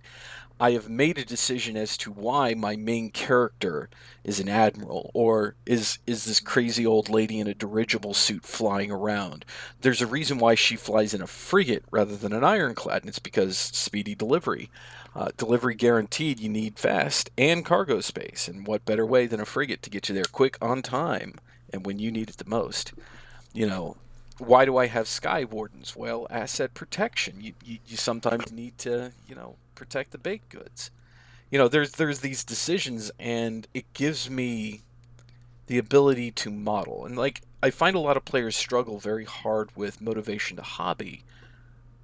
Well, if you have these stories that kind of lends and informs you, it helps you in your hobby, because now it's, oh my, I'm a baking company. Maybe instead of that ithermatic saw, maybe I should try to, model some kind of rolling pin. Which is the greatest thing ever. and it's like it creativity begets creativity in my mind. And to finish out the point, it's just like, I've never had a problem painting, modeling, or converting an army that has backstory. I've only never had enough time to do it. Between my real life, my job, and, the time that I want to spend on building and hobbying is not necessarily the time that I get now that I have a lesser chaos beast that I somehow have to turn into a sane human being. I have a job that requires me to support the family that I now have. And, in these things, it's like my constraints are no longer blocks to hobby. They're no longer blocks to modeling and creativity. It's just a simple matter, do I have the time to execute the ideas rolling around in my brain? And I think in that way it's very, very powerful, because I see a lot of players really struggle with, I'm not motivated to paint. I'm not motivated to build. Why do I want to paint another yellow space marine? And by having a story to tell through your models, because you've already told a story, you already know who this character is, what they've done, their war history, it lets you put from my mind, like Sir Kai Leonis, the Bretonnian knight, had a long and terrible history with Skaven. Skaven were his nemesis Bane. Skaven, the rats just slaughtered my Bretonnians left and right, and I always seem to be on the receiving end of warp fire cannon. So I I had this fun of like he has this little rat pelt that he carries around because it was a rat he got to slay and he hates it, so he just holds on to it like a talisman. And I got to model that. And it's these kinds of little personality quirks and these little kind of fun things, and it's just like, not that I wouldn't seek out a Skaven player and be like, I need to play you today because I want to beat the hell out of you. you know Exactly. No, I you mean, know it's funny, like, because you say like creativity begets creativity, and there's a lot of different ways that take shape, especially when you're at the point of where do I go now? Um, yes. which is exactly where I found myself, and I knew the answer the second he died. I knew the answer. I had to play a human destruction follower. I had to play a human of Gorka Morka. I have built this long-standing thing of greenskin theology, and the whole reason the character died was he figured out that more than just orcs feel Wa. Technically, this vampire he's fighting next to is feeling Wa too, because she wants to fight next to him, not next to that other guy. And I kind of took it, ran with it, and I ran so far I don't know if there's any coming back for me when I really should be coming back. I think I'm too far gone at this point, Kai. Uh, I mean, when you run around the horizon, eventually you're going to lap yourself and you'll be right back where you started, so don't worry. Probably is where I'm heading right now. So I built Vaethan the Wa Mother, who is this woman who somehow gets power in an orc clan. I like to believe that the orcs believe in her power so hard that she gets it. Honestly, I'm down with this because I've never entirely explained how this happens. So, Vaethan leads a multicultural tribe. In other words, there's humans, there's elves, there's dwarves, there's orcs. It's a... They call themselves Definkers as like the spiritual successors to Socrates. Now, whether or not they are is a matter of interpretation. But the idea is... I had in Animosity 2 the idea to bring out this side character who was a human big boss. She was just this random, like, looks totally out of place but really isn't, woman who's a big boss in otherwise a tribe of only greenskins. And that idea, it's my headcanon that that's who this person is. It is this big boss. So at some point she got some kind of authority. But she kind of came about for the last two turns of Animosity 3. Didn't really do much of anything. Actually, that's a lie. She led the Council of Wa. That was great. The last turn of Animosity 3 was for lack of a better term, a PvE style event where you had to... everybody could work together to fight the big bad, who is an NPC. So Vaethan gets the idea and says, well, everybody respected Socrates and I won the succession fight. So she calls all of the greenskins across the campaign into one spot so they can try to hash out how they're going to do this. And it ends up being... It didn't make it into the unfolding because there was about 85 bajillion different ways people had decided they were going to try to rip a castle out of the sky. But the way that we had written it up was... we were going to charge as one Wa, and we were going to get enough Wa energy going by just fighting down there that we were going to physically Fist of Gork the castle out of the sky. So for context, the final boss fight of this campaign involved a flying castle with the big bad inside. Yeah. So part of the challenge was, how do you get to the castle? And then how do you get through the castle? Because it's basically at that point you're fighting a flying fortification with mazes upon mazes, and the guy inside is a very high level, very powerful necromantic vampire, like Manfred von Karsten levels of insane egotism and maniacal machination. So there's this creative exercise and challenge to the players is how does your faction fight in this final boss fight? How do they get to the castle? And then basically it was kind of a who gets to run the gauntlet, and the winner of this particular round and the winner of the campaign got to be the one to give the killing blow. So they would be the one that would be able to penetrate through all the different mazes. But as a creative exercise, it was about how do you board the castle?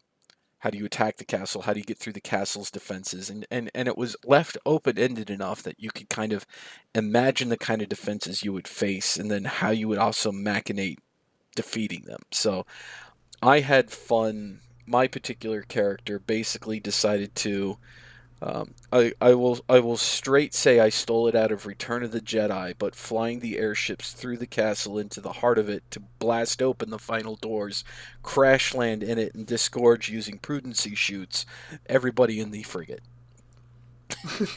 And You see, we had the idea of what if we get literally 1 billion orcs together and rip this thing out of the sky. Kai is the one that won out on that, by the way. Kai is the one that actually got to do the thing.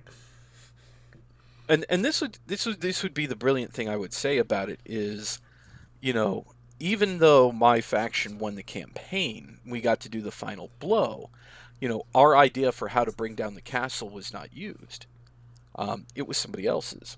And part of it was like the narrative flow of the campaign still allowed for the creativity of everybody else. Like, honestly, the best way to bring down the castle, at least in the opinion of the story writers who were telling the campaign story, which is the games masters, honestly, they were saying, okay, this faction had success, but they had a really cool story element. So to give them their moment, even though they ultimately lost and ultimately failed in their long-term goals, but they get to have this moment where their really cool thing worked. And it brings and it forms the final story, the canon lore in our Animosity campaign of, maybe how the castle crashed. Or their MacGuffin was how we blasted open the main gate that allowed the rest of the armies to flow in. Because I distinctly remember that, while my frigate flying through the halls turned out to be the final stage of this whole thing, how we envisioned getting into the castle was not used. It was somebody else's idea. It was another faction's MacGuffin and moment. So, there is a balancing act that does occur in the background of the campaign where it's just like, you do have a hard mechanic result. You win, you lose, you don't win. You make your secondary goals, you don't make your primary goal. But it still has enough creative freedom where it's just like we're able to pluck out those moments and able to give the characters a moment commensurate with, the creativity that they presented as well as the mechanical results. So if you did really well but lost out at the very, very end, like somebody just edges you out, but you had a really awesome idea, 9 times out of 10 you're going to get that really awesome idea showcased, but maybe not quite succeeding as well as somebody else's. I enjoy it. I enjoy what the Animosity campaign does. Now, there are some people who are not fans, simply because, I didn't get to do my cool thing. And the one negative thing I would say is there is an awful lot of story that just can't fit. It just can't fit in one final unfolding without it taking 6 months to publish, and they're trying to turn around and get a result out to players within a week, maybe 2. Like in campaigns, it's 3 days the GMs have to read everybody's reports and then try to make a coherent narrative to tell the story of what actually happens. But, for me, it's sometimes, even if it didn't get called out in the final unfolding, just being able to tell the stories with your coalition, just being able to write and collaboratively do stuff. Like, I think one of my favorite Animosity memories it came from a collaboration of, we pulled off a heist that nobody knows happened. Because ultimately, there was a quirk of how the path got resolved. We thought we were fighting a knockout, drag-out battle, and we weren't. So how we wrote what we imagined this battle to be in the creative storytelling elements didn't end up at all being what happened, because your enemy gets a vote in this too. Um, but just the act of writing the heist and everybody's, insane components to this particular heist. Um, just that collaborative and just that storytelling. Like, I'll always remember it. And those 4 players that joined me in that collaboration probably still remember it to this day, too. I'll get a random text message out of it, or random DM, excuse me, out of nowhere from one of the players saying, "I still have butter stuck on my pages. Damn you, Theodra Brecht von Holborn." Oh my And it's god. and it's the high elf because we had to butter up a gargant to get him to fit through this part of a cave. Oh my god. Um, Oh my god. and it was like, what is one thing a baker always has on her, and it's flour and butter. Flour for when it shouldn't stick and butter for when it needs to slip through. Yeah. Oh my gosh. So we had to lather up a gargant to get it to fit through this tight crevasse in this cavern, as part of the cavern was collapsing. And that was it's those kinds of fun story moments that we always remember. Doesn't always make the unfolding because of, like I said, we thought we were fighting a force that we weren't. Yeah. Or the enemy did something completely different and kind of negated our plan a little bit. But, I had that moment in my mind with them as we did it. Shout out to And Animosity 4, where the coalitions made peace and then proceeded to backstab each other in the same turn because they tried to get the one up and it was still a tie.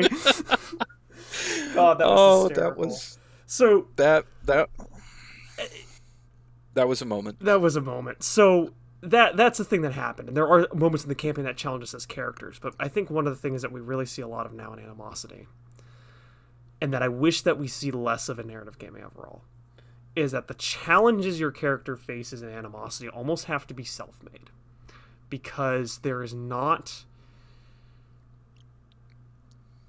a lot of cross-coalition talk. This is something that I've noticed and something that I think about a lot now, where, like, I look at Kai, okay? Kai's defining things happened because there was talk with other, you were talking to other coalition members in character. I mean, you had some Cathayan princess desperately trying to woo you into chaos, and instead she went, "Oh wait, he's hot." So, but I mean, when you knight, he is a when knight. you're a literal knight in shining armor, sometimes you win the princess. Sometimes you do, but like, I turn to Vaethan, and it's like, Vaethan is this woman who's not very human because she's lived with orcs for so long that she kind of sucks at being a person. So what's the greatest level of conflict I can give her? Let's make her fall in love with a genuinely likable person, because she's not going to know what to do with that, and that's fucking hysterical. Right? But because where else are you going to get this from? There was actually a very brief stint where I was entertaining the idea of having her fall in love with another player character, and it didn't really pan out because I didn't want it to. Honestly, I decided that wasn't the move, but it's like, I have this character that, I need to give her some kind of conflict. I can't just have her fighting, because Vaethan already struggled with the personality, because she was very husky, gruff woman who didn't have much of a personality beyond she's strong. So I need to do something. The big reason, actually, on a personal level, why I wanted Socrates to be gone, was I got tired of just being the comedic relief. I love making people laugh. I loved that I could do that, but I felt like I was missing out on storytelling. I wanted. I'm actually gonna somewhat here blame Kai for this. I wanted more of that kind of character-driven storytelling, and I wanted less of being the joke character. Granted, Vaethan still does some things that are absolutely hysterical. She does tell some jokes. She does do some things that are very funny, because she takes herself seriously and nobody else can. But I wanted to be a player now. I didn't want to be a joke. I wanted to be a player. So I made Vaethan, and on some levels I really failed myself. We don't always get it right the first time. And I don't feel like I did. Animosity 4 comes around, and I am playing in this coalition of people that want to kill the gods. We're gonna take basically a Mesoamerican dragon. Animosity 4 was about reviving a Mesoamerican dragon or harvesting it for parts, and basically using it to push your coalition's own goals. So in our case, we were playing a cult of religious fanatics, and we wanted to use it to basically kill the gods. All of the gods. It was great. You were very, very much anti-authority of the divine sort. We were, yes. And it was wonderful. And Ethan got to do things, but I was really focused on telling a story where I was the only audience. And at the time, I needed that. But now, I can see why it didn't go as well as I wanted it to. I mean, she did actually... I guess, apparently a lot of people really liked her as a character. I still don't understand how. But... Because I don't think it was purely a self-focused character in the way that you sense. I think you framed the story to be self-focused, but you had a lot of very positive interaction with other characters who kind of took Viethan out of her shell. I mean... Kind of put her in situations. And the point I would make real quickly, again, nothing ever comes quick with me. Haha. Don't ask Mrs. Kai. Nevertheless, I had to get the joke in there because that's what she said moment. You know, she would be screaming it if she was here at the moment, but God bless you and that woman. She puts up with me and a lot of my antics because I can get things off the tall shelves and lift heavy objects. So it's not putting up with it. She finds it enjoyable. I feel like with Viethan, you have somebody that you kind of used to be a mirror and to kind of look at yourself. And what ended up happening is people saw the cool things about it and wanted to interact. And to me, it's character development never comes from myself. It always comes from an interaction, whether that's an interaction on a battlefield. For example, like the seminal moments with Kai Leonis, like the reason why he is who he is in the very beginning was because he wouldn't die. He kept killing the things that he should die to. You know, so that wasn't me forcing the choice upon him or me deciding that he was going to be this badass. It was him saying, oh, I just charged the troll and I killed the troll. I just charged the Chaos Lord and killed the Chaos Lord. I just charged that thing that I don't know the rules for, but definitely has twice as many hit points, twice the weapon skill, and should have filleted me and turned me into a pretty cloak on its back, and yet somehow I killed it. You know, took me to my last wound, but somehow I did it. The other flip side is like But Theodra. you lived, and that's what matters. Yeah. And that was the thing, but it was at any moment that dice roll could have come up a 2 instead of a 5. You know, there was always that sense of danger. I never held him back from the danger, nor did I not expose him to it. Like, I didn't reach a point where I said, oh, now he needs to be pulled back. No, I threw him into even worse, deeper holes to see if he could fight his way out of it. That's my own idiom, and I don't expect everybody to follow it, but the point I'm trying to make is him interacting with people that I didn't control. Other players, other characters, other ideas. And those interactions going in directions I never would have thought of myself allowed me to progress the character. Me putting him on a tabletop where he didn't get to choose his fate, fate chose for him, i.e. the dice. That progressed his character. And I feel like it's a vitally important thing when you look at this style of character development is, are you writing a story or are you letting a story happen? And sometimes just pure writing, you control everything, you already know the end. What's the point? It's boring. Again, my philosophy on the subject, I would much rather put somebody in a situation and then see what happens, not knowing what the end result will be. I'm going to charge this Caradhran Overlord crazy baker lady in a dirigible suit up against that Gargant because she needs to deliver that damn pie. And somebody's getting pie, and Grandma's coming, you know, and then to see if she makes it. Grandma's coming. She's promised a pie. Pie's gonna happen, But does she end up getting basically T-balled out of existence by a gargant swing with a bat, or does she make it through? I'm not writing the end to that story. I'm putting it on the table, letting the dice decide, and then writing about what happened. I'm Right. letting Theodra's interaction with other people dictate, oh, she never thought of that. Or letting people react to me, in my writing. Like the story with Kai and his love interest came about because there was another player who eventually became one of the GMs. Lovely, amazing person. And we just grooved. We had good vibe and we had a lot of creativity. And we started writing stories at each other. And it was her character would put in a moment and I would react to it.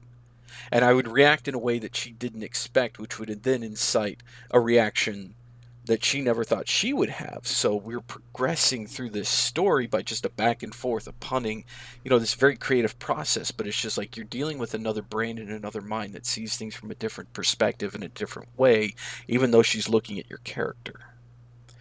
And from those interactions, like I started seeing pieces of Kai, like I never realized how compassionate Sir Kai Leonis was until he faced the idea of having to kill somebody else doing good. And it made him literally drop his sword and surrender. He could not kill a sister of Sigmar in an act of mercy. And then himself receiving mercy in return because she looked upon him as a broken soul that needed healing after going through this traumatic experience that was one of the campaigns. And it kind of revived him and healed him and gave him back his sense of knightly honor and virtue, even though, by all accounts, a Bretonnian knight should never fall in never give up their sword and surrender. It's rank cowardice in many ways. But, it was that interaction and having that moment that informs parts of things. And there's some moments where you just genuinely cannot come up with the idea to write this stuff, but somebody else's creativity and outlook on the thing will. And it's those kinds of moments that exist when you take a narrative trek outside of a tabletop and into a realm of more creative free-for-all. It doesn't matter whether you are actively collaborating in a tabletop game, which you can do, and you can tell the story through that, and you can have those interactions and those beautiful moments and tell the story that way. But it can transcend, it can move into a different sphere and then go back to the tabletop, which is really where I keep coming back to it with this point. Is like, why this style of wargaming? Well, am I really being competitive? Well, I want to win because my character wants to achieve their goal. And I'm setting up my battles in such a way that they match what I see my character trying to do in a campaign like Animosity, or I'm inventing a reason or rationale. And a lot of times it's like I'm not participating in my wargaming hobby unless I have a higher calling to do so, such as Exactly. there's a campaign on. Yeah, You like know, I suck at hobbying unless I've got a campaign going. yeah. Those hobby reports, I think, single-handedly helped more people achieve hobby goals because you could submit it as a report that helped you win the campaign than anything else, as well as being just a positive. I mean, we love seeing hobby pictures, in the Animosity Discord, especially while the campaign's active, because people are doing amazing things. Yeah. And it almost is so good that it demotivates some people. It's just like, man, there's so many really good people. It's like, I can't post my picture because my stuff is rank amateurish compared to, this person who's Raid obviously going to stuffing win a golden. fire on all of his ogres, like. Yeah. Well, what I was going to say is, like, there's a person in there that I swear to God, if she ever gets the chance to actually enter a golden demon, she's going to, like, clean house. And I I'm will staring never. at it and going, like, I put Noon oil on this Caradron. you Like I think I know who this is. I remember when I first joined Animosity, she's like, I'm not very happy with this model. I think I'm gonna start restart it. It's like, and we're just like kind of like nudging her along. We're like, come on, like post it, show it to us. And I'm shit you not. It was the single most beautiful model I had ever seen in my life. It was a it was one of the Ideneth Tide Callers with a Yes. beautiful, beautiful green to pink fade on the cloak, where the lighting was done perfectly, and the armor was just shining, like practically shining. I mean, I thought I was. I can't think of the way to describe what I thought I was looking at without sounding ridiculously cheesy, but I thought for a split second I wasn't staring at a model, I was staring at a statue of a god from Divine Vision that somebody had made and painted. I thought it And was the yeah. divine made manifest, and she's sitting here telling me, "Oh, I'm not too proud of it." And I'm just like, "What the hell is wrong with you, woman?" Well, that was the moment I think my actual reply to that was, "Your standards are so above mine, it's not even funny." I think I If you remembered consider reading this that. if you consider this a trash model, then holy hell, I have no chance in Like hell.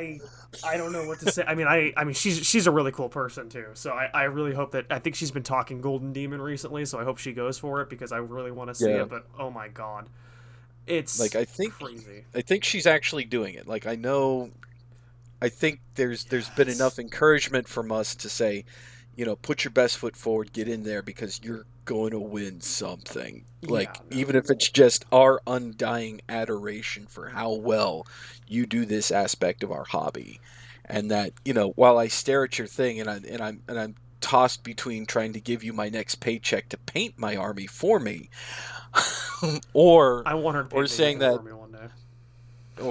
or like just I need to seriously re-up my game, and then it's just like, okay, I can't do that level of work when I have a lesser chaos beast who, if he gets a hold of another pot of my hexflame is going to stain another part of my carpet permanently, and I can't let that happen. Yeah, um exactly. We're not name dropping her, by the way, because she's very modest. I think she would prefer to go anonymously here. But yeah, suffice to say, you should join the Animosity Discord just to watch what she paints. yeah, there's or stay tuned for the golden demons that may Exactly. Um, no, I will say that it probably will be there. Maybe not her Ideneth. Although, if she did a full up the centerpiece Ideneth model, that would be I I would amazing. cry like from the beauty of it. I mean, this is like I feel like this is like GW Michelangelo almost. It's crazy. But anyway, speaking of interactions though, it's funny that you mentioned that because the interactions that we have in our campaigns do um, I think should have the higher impact.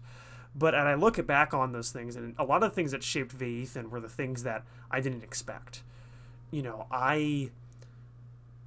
I've thought about actually changing the ending of the campaign again instead of making that a consequence that is entirely because the reason why that doesn't feel right to me, it's never no answers felt right to me about what happens in the end is because she no matter what I'm making the consequence and the action, and I don't like that. So the short of it is that Vaethan is basically lacking in her humanity enough that there's a chance she gets exiled from her clan because she basically leads a bunch of people to their death by lack of care, by basically apathy. But that doesn't make any sense when we look at what happens in the campaign. I mean, she bonds very strongly with a Doom Bull. Bamu. Everybody loves Bamu. Um, Doubles. doubles. Who Bamu is this giant Doom Bull who, over the course of the campaign, I don't remember how they, like, what the logic was, but he had some kind of power instilled in him that I guess was like a name drop in some kind of lore that the we tried to instill in him and it worked. So he basically is a Doom Bull that's gained sentience and sapience to a level like of an average person. So he's no longer really interested in midway through the campaign. He stops being interested in brutally murdering things for fun, and instead it's about wait, I care about these people, and I'm afraid about what happens to them. If I remember correctly, the MacGuffin was he was looking to increase his power, and he was thinking that he was going to gain, in his bull mind, I'm just going to get bigger and stronger. and the gift that was given to him instead was intelligence. Yeah, is what And that was happens. how, and it was basically it was this fun kind of twist that came, I think, from an artifact because it started giving him intelligence where he could think and feel. And so it was just Yes. about the muscle, and I love it in a perfect Bamu way. It's just like, this brain muscle getting stronger. Yes, is basically what it was. But the other thing was that him and Ethan ended up fighting together a lot of the time. I mean, I want to say every single week they were in a fight together, and most of them were ambushes or fighting just really dirty. I mean, the cult fought in a way like on a different axes than everybody else did. I mean, I'm not sure what axes dropping the sun on somebody is, but we made a bunch of like reflective plates, flew them up into the sky with lizard man beasts because the cult of the burning thing was supposed to be lizard man inspired, and then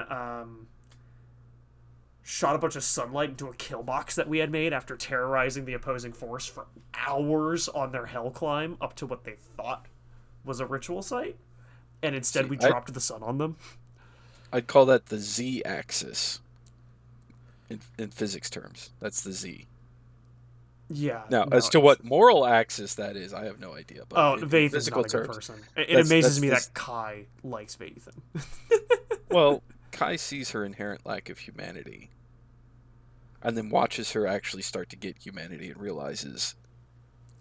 I think it was the one juxtaposition of because in the moment he's a ghost, so he's lost all contact with his humanity. It's a memory. And then he looks at her and he sees somebody who's trying to capture their humanity while they're still alive. And it intrigues him. And it's just like all the pieces are there for her. And it's just like Kai's problem is sometimes he sees the good in people rather than the bad. And he gravitates towards that good and brings it out. And that's what made him such an effective diplomat and such an effective negotiator. Honestly, such a annoyingly effective inspirational presence. Yeah, and I thought that was something that I really liked too, was that he did see that because it wasn't how I was expecting that interaction to go. But I mean, another big interaction that happened was with a character who she had no business even really helping, and now they're shield mates essentially. Now they have a relationship of if you need an army, you find me, and I will show up for you. Doubles. Not the bulls, actually. Bamu is on that list, but Bamu, like, also, I mean, she, for God's sake, she became a shaman for him. You know, she Yeah. outright rejected the idea of being a shaman until he said he wanted her there.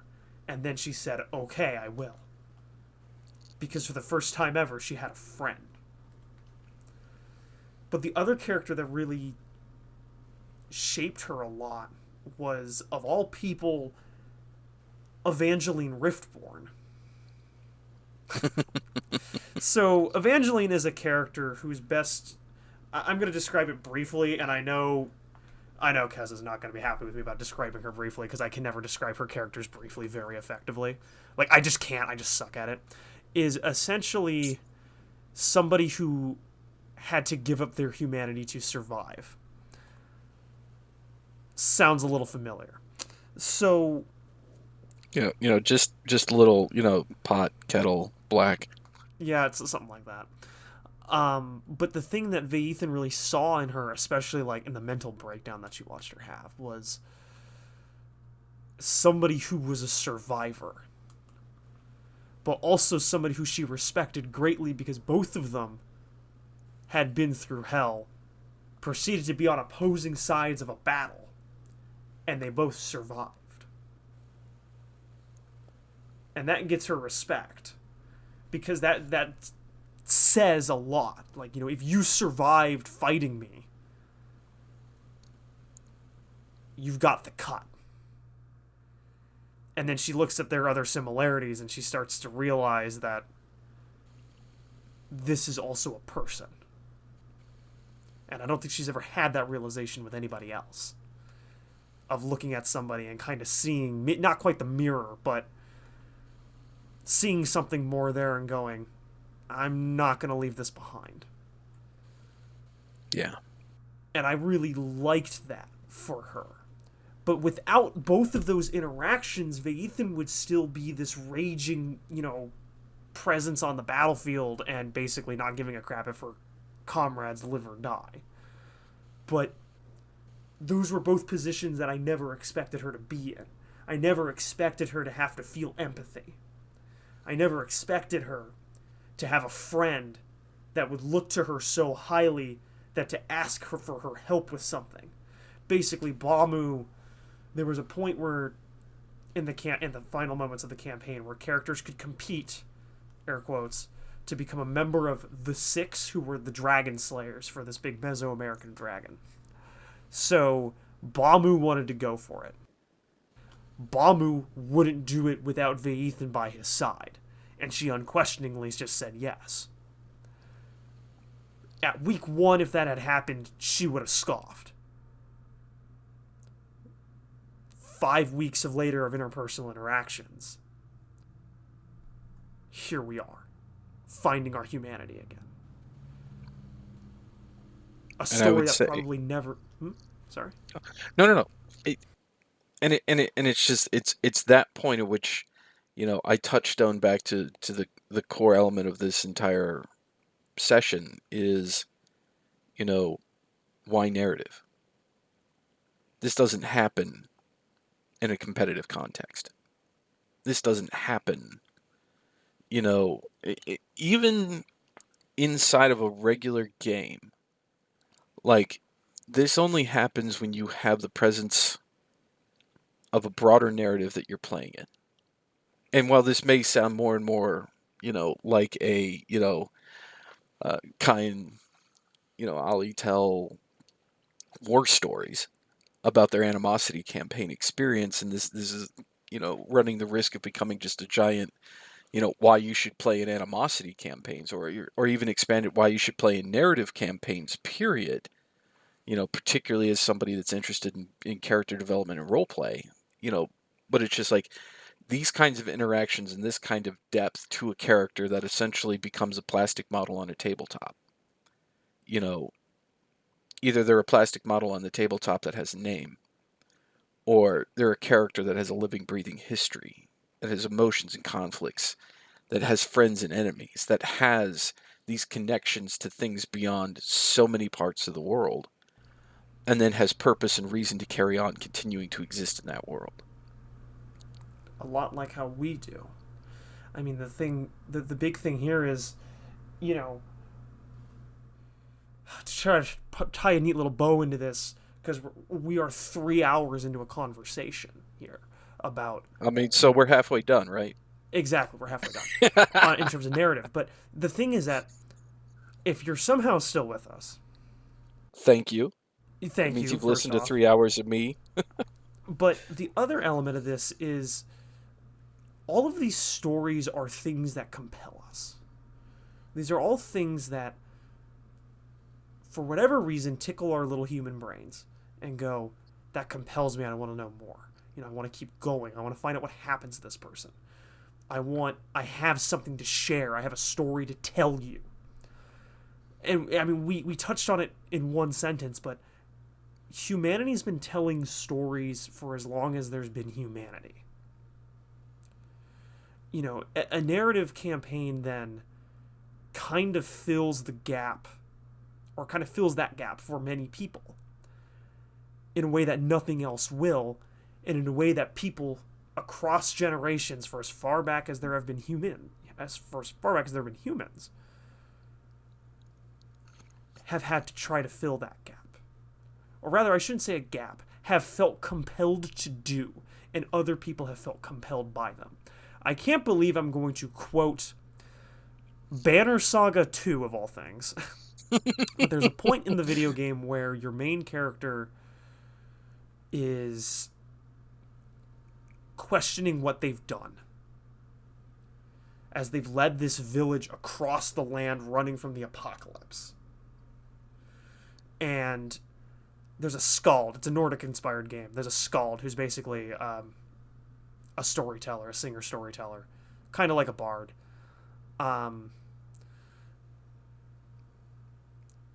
and he says, why do they follow me? And the Skald kind of just says, well, I mean, you're compelling, you're like a hero. And then he says some verse, and he's like, oh, you got a line for that. Well, there's a line for everything. There's verses for even if you fail horribly and we all die a miserable death. Because it turns out everybody's experienced this kind of stuff and has written about it. And I think my end cap for this particular thing would be to say, you know, when we competitively wargame, it's about how many wins we achieve. Our success is measured in wins. Our ability to outmaneuver, outfight, outthink, outplay our opponent.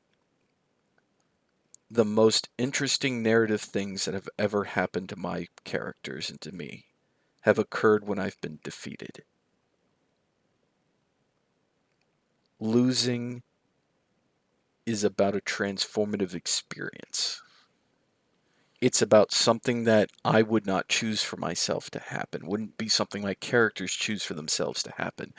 But in that loss, in that defeat, I am forced to look at parts of myself I never would. My characters are forced to look at, what does a Bretonnian knight do when he's defeated? How does he overcome that? How does he go on to the next fight? If it's always a heroic tale of victory, what meaning does victory have? So when Sir Kai finally did achieve an ultimate victory, something that was an epic victory, it was at the end of a lot of losses. And I don't count those losses as failures. I count them as successes in storytelling. And that, to me, ultimately dictates why I love narrative so much. It's because it doesn't matter if I win or lose, something interesting, something exciting has happened. And it gives me motivation to fight the next battle. And I think that's kind of what keeps me going and trying to tell Vaethan's story. I mean, in many ways, Vaethan is a mirror of myself. You were absolutely right. She was a mirror of the parts of me that I didn't know were wrong, that I didn't know I had that problem. And it took, believe it or it actually took Keza to finally point out to me. She didn't say it. I figured it out while I was talking to her, and I was like, oh my god, this has been the story of my life recently. This has been the past year and a half of my life that made me like this person. And now here I am playing it out without realizing it. I think at the end of the day, I think it does really just all come back to there's something about us as people that are compelled by storytelling. And we look for the successes in storytelling almost ravenously. And I think most people do. Not to say that we're all voracious readers. I'm not. I think it's a compelling draw to the story. Like, we are not necessarily everybody else needs to be voracious and consume it, but it's a good story always captures attention. Exactly. That's what I was building towards. Was a good story always captures attention, and for whatever reason, a good story will capture our attention. So in some level, narrative play is part of a long storied, that's a terrible word to use for this, is part of a long history of people telling stories that get remembered, that have impact on us. Stories that we find the tablets of still 3,000, 4,000, 5,000 years later. Wouldn't that be a hoot if it turns out like the stories of like Gilgamesh or the Trojan War, or like two guys in a bar somewhere playing with miniatures? Honestly, or two I ladies. kind of hope they are. Or two, but you know what I'm saying there is like, that would be awesome. If these things just, now I don't imagine it because we got actual historical records, but it's just like, we have games like this found throughout history too. We have playing pieces. We have kings who play games that we know about, and we have stories. And the question that I always get when I read stuff like the Iliad or the Odyssey, or my personal favorite has always been Beowulf. Um, Shocking that it isn't like Le Morte d'Arthur or one of the Arthurian legends, but um,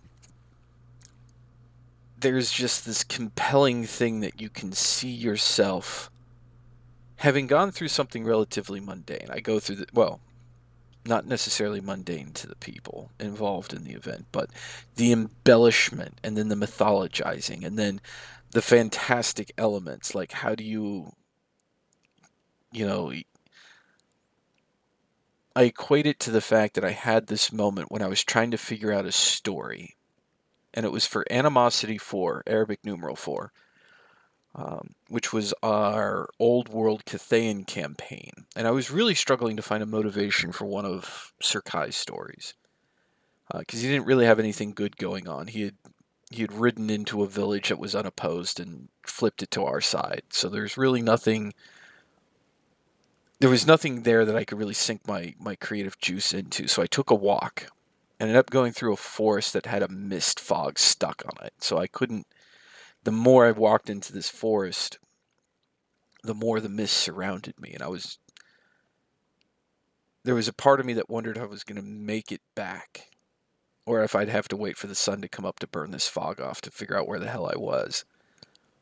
And I started thinking to myself, I just walked into a forest, and I'm having all of these thoughts about what could be in there. Like, I'm creating this mythology, like, am I being punished? Am I lost? Am I going to find myself? Am I going to face something? Is the next turn going to be a bear, or is it going to be a butterfly? And I'm having all these thoughts, and eventually I realize this is the story I need to write. Kai walks up a mountain into a fog cloud and has to face his own fears and himself. And it came from such a simple place, and it came from such a simple thing. So when we talk about like the story of Beowulf, this could have just been a guy gets recalled back to home to defend his hall against an attack. And then all of a sudden there's this deeper, more mythologized, divine elements are coming into it. The story of the Trojan War, why that war was fought. Love of a woman, the most beautiful woman in the world. And what you were willing to do to get her back. And just these things that just compel us in storytelling and motivate us. And it's just like, how simple did they start out? And then now that the story has been retold, how cool is it now? And while it may not necessarily be true to history, and I'm sure there's a bunch of historians out there like pulling their hair and screaming like the truth needs to be out there and true historical accuracy needs to be embellished, and respected. There's something about the story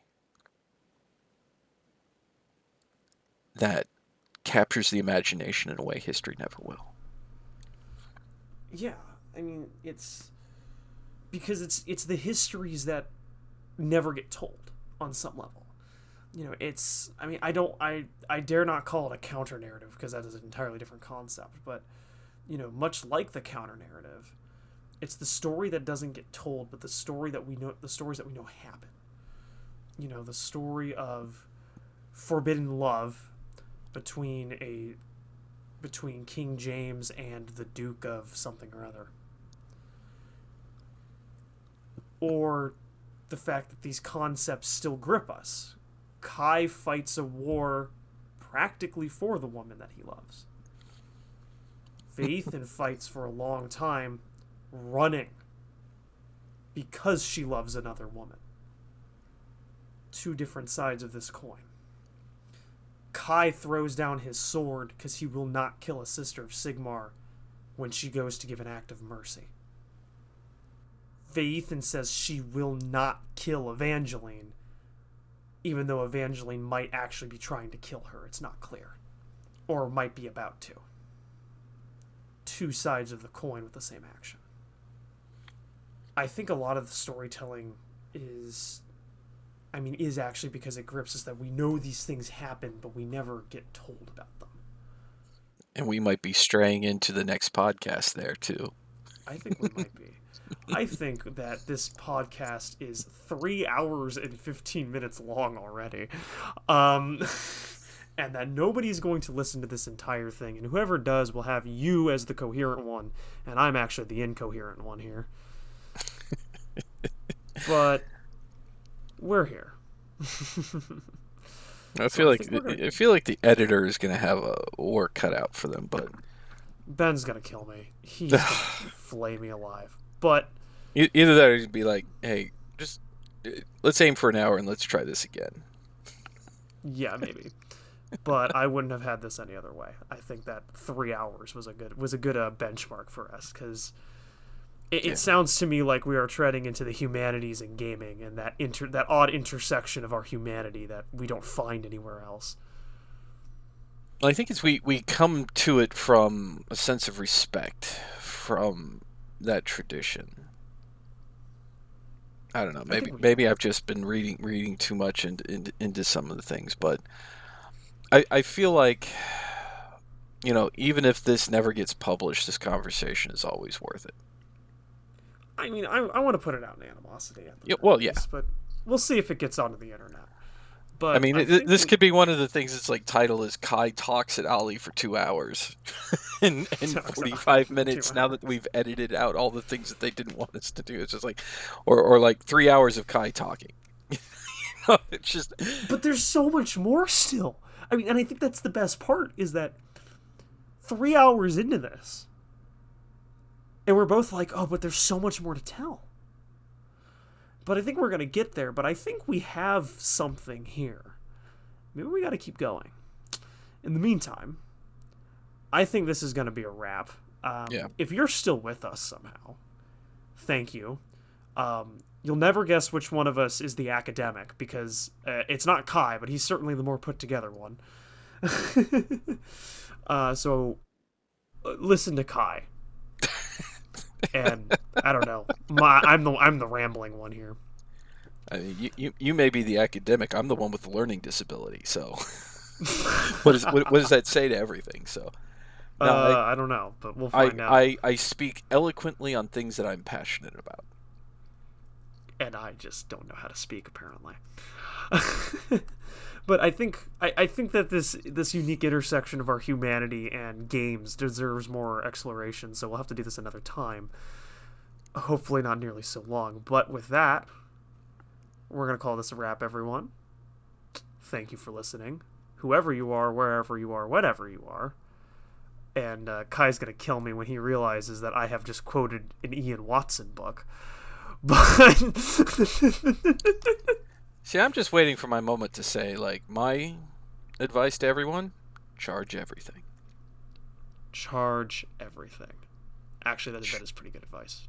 Charge everything. Never use cash. Charge. Never use cash.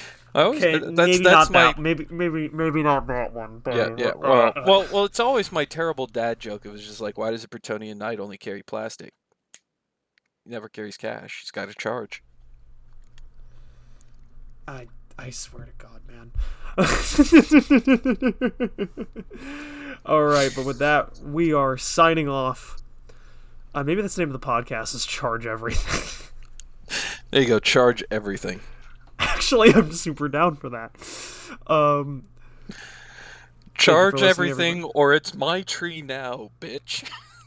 Charge everything, in parenthesis, or it's my tree now, bitch, is a great name for a podcast. For keeping that one. All right, with that, everybody, have a good night, and there might be a next time. You know what? There will be a next time. On this journey with Kai, in another 6 hours. On this journey of Kai and his wannabe armor bearer. Have a good night, everybody.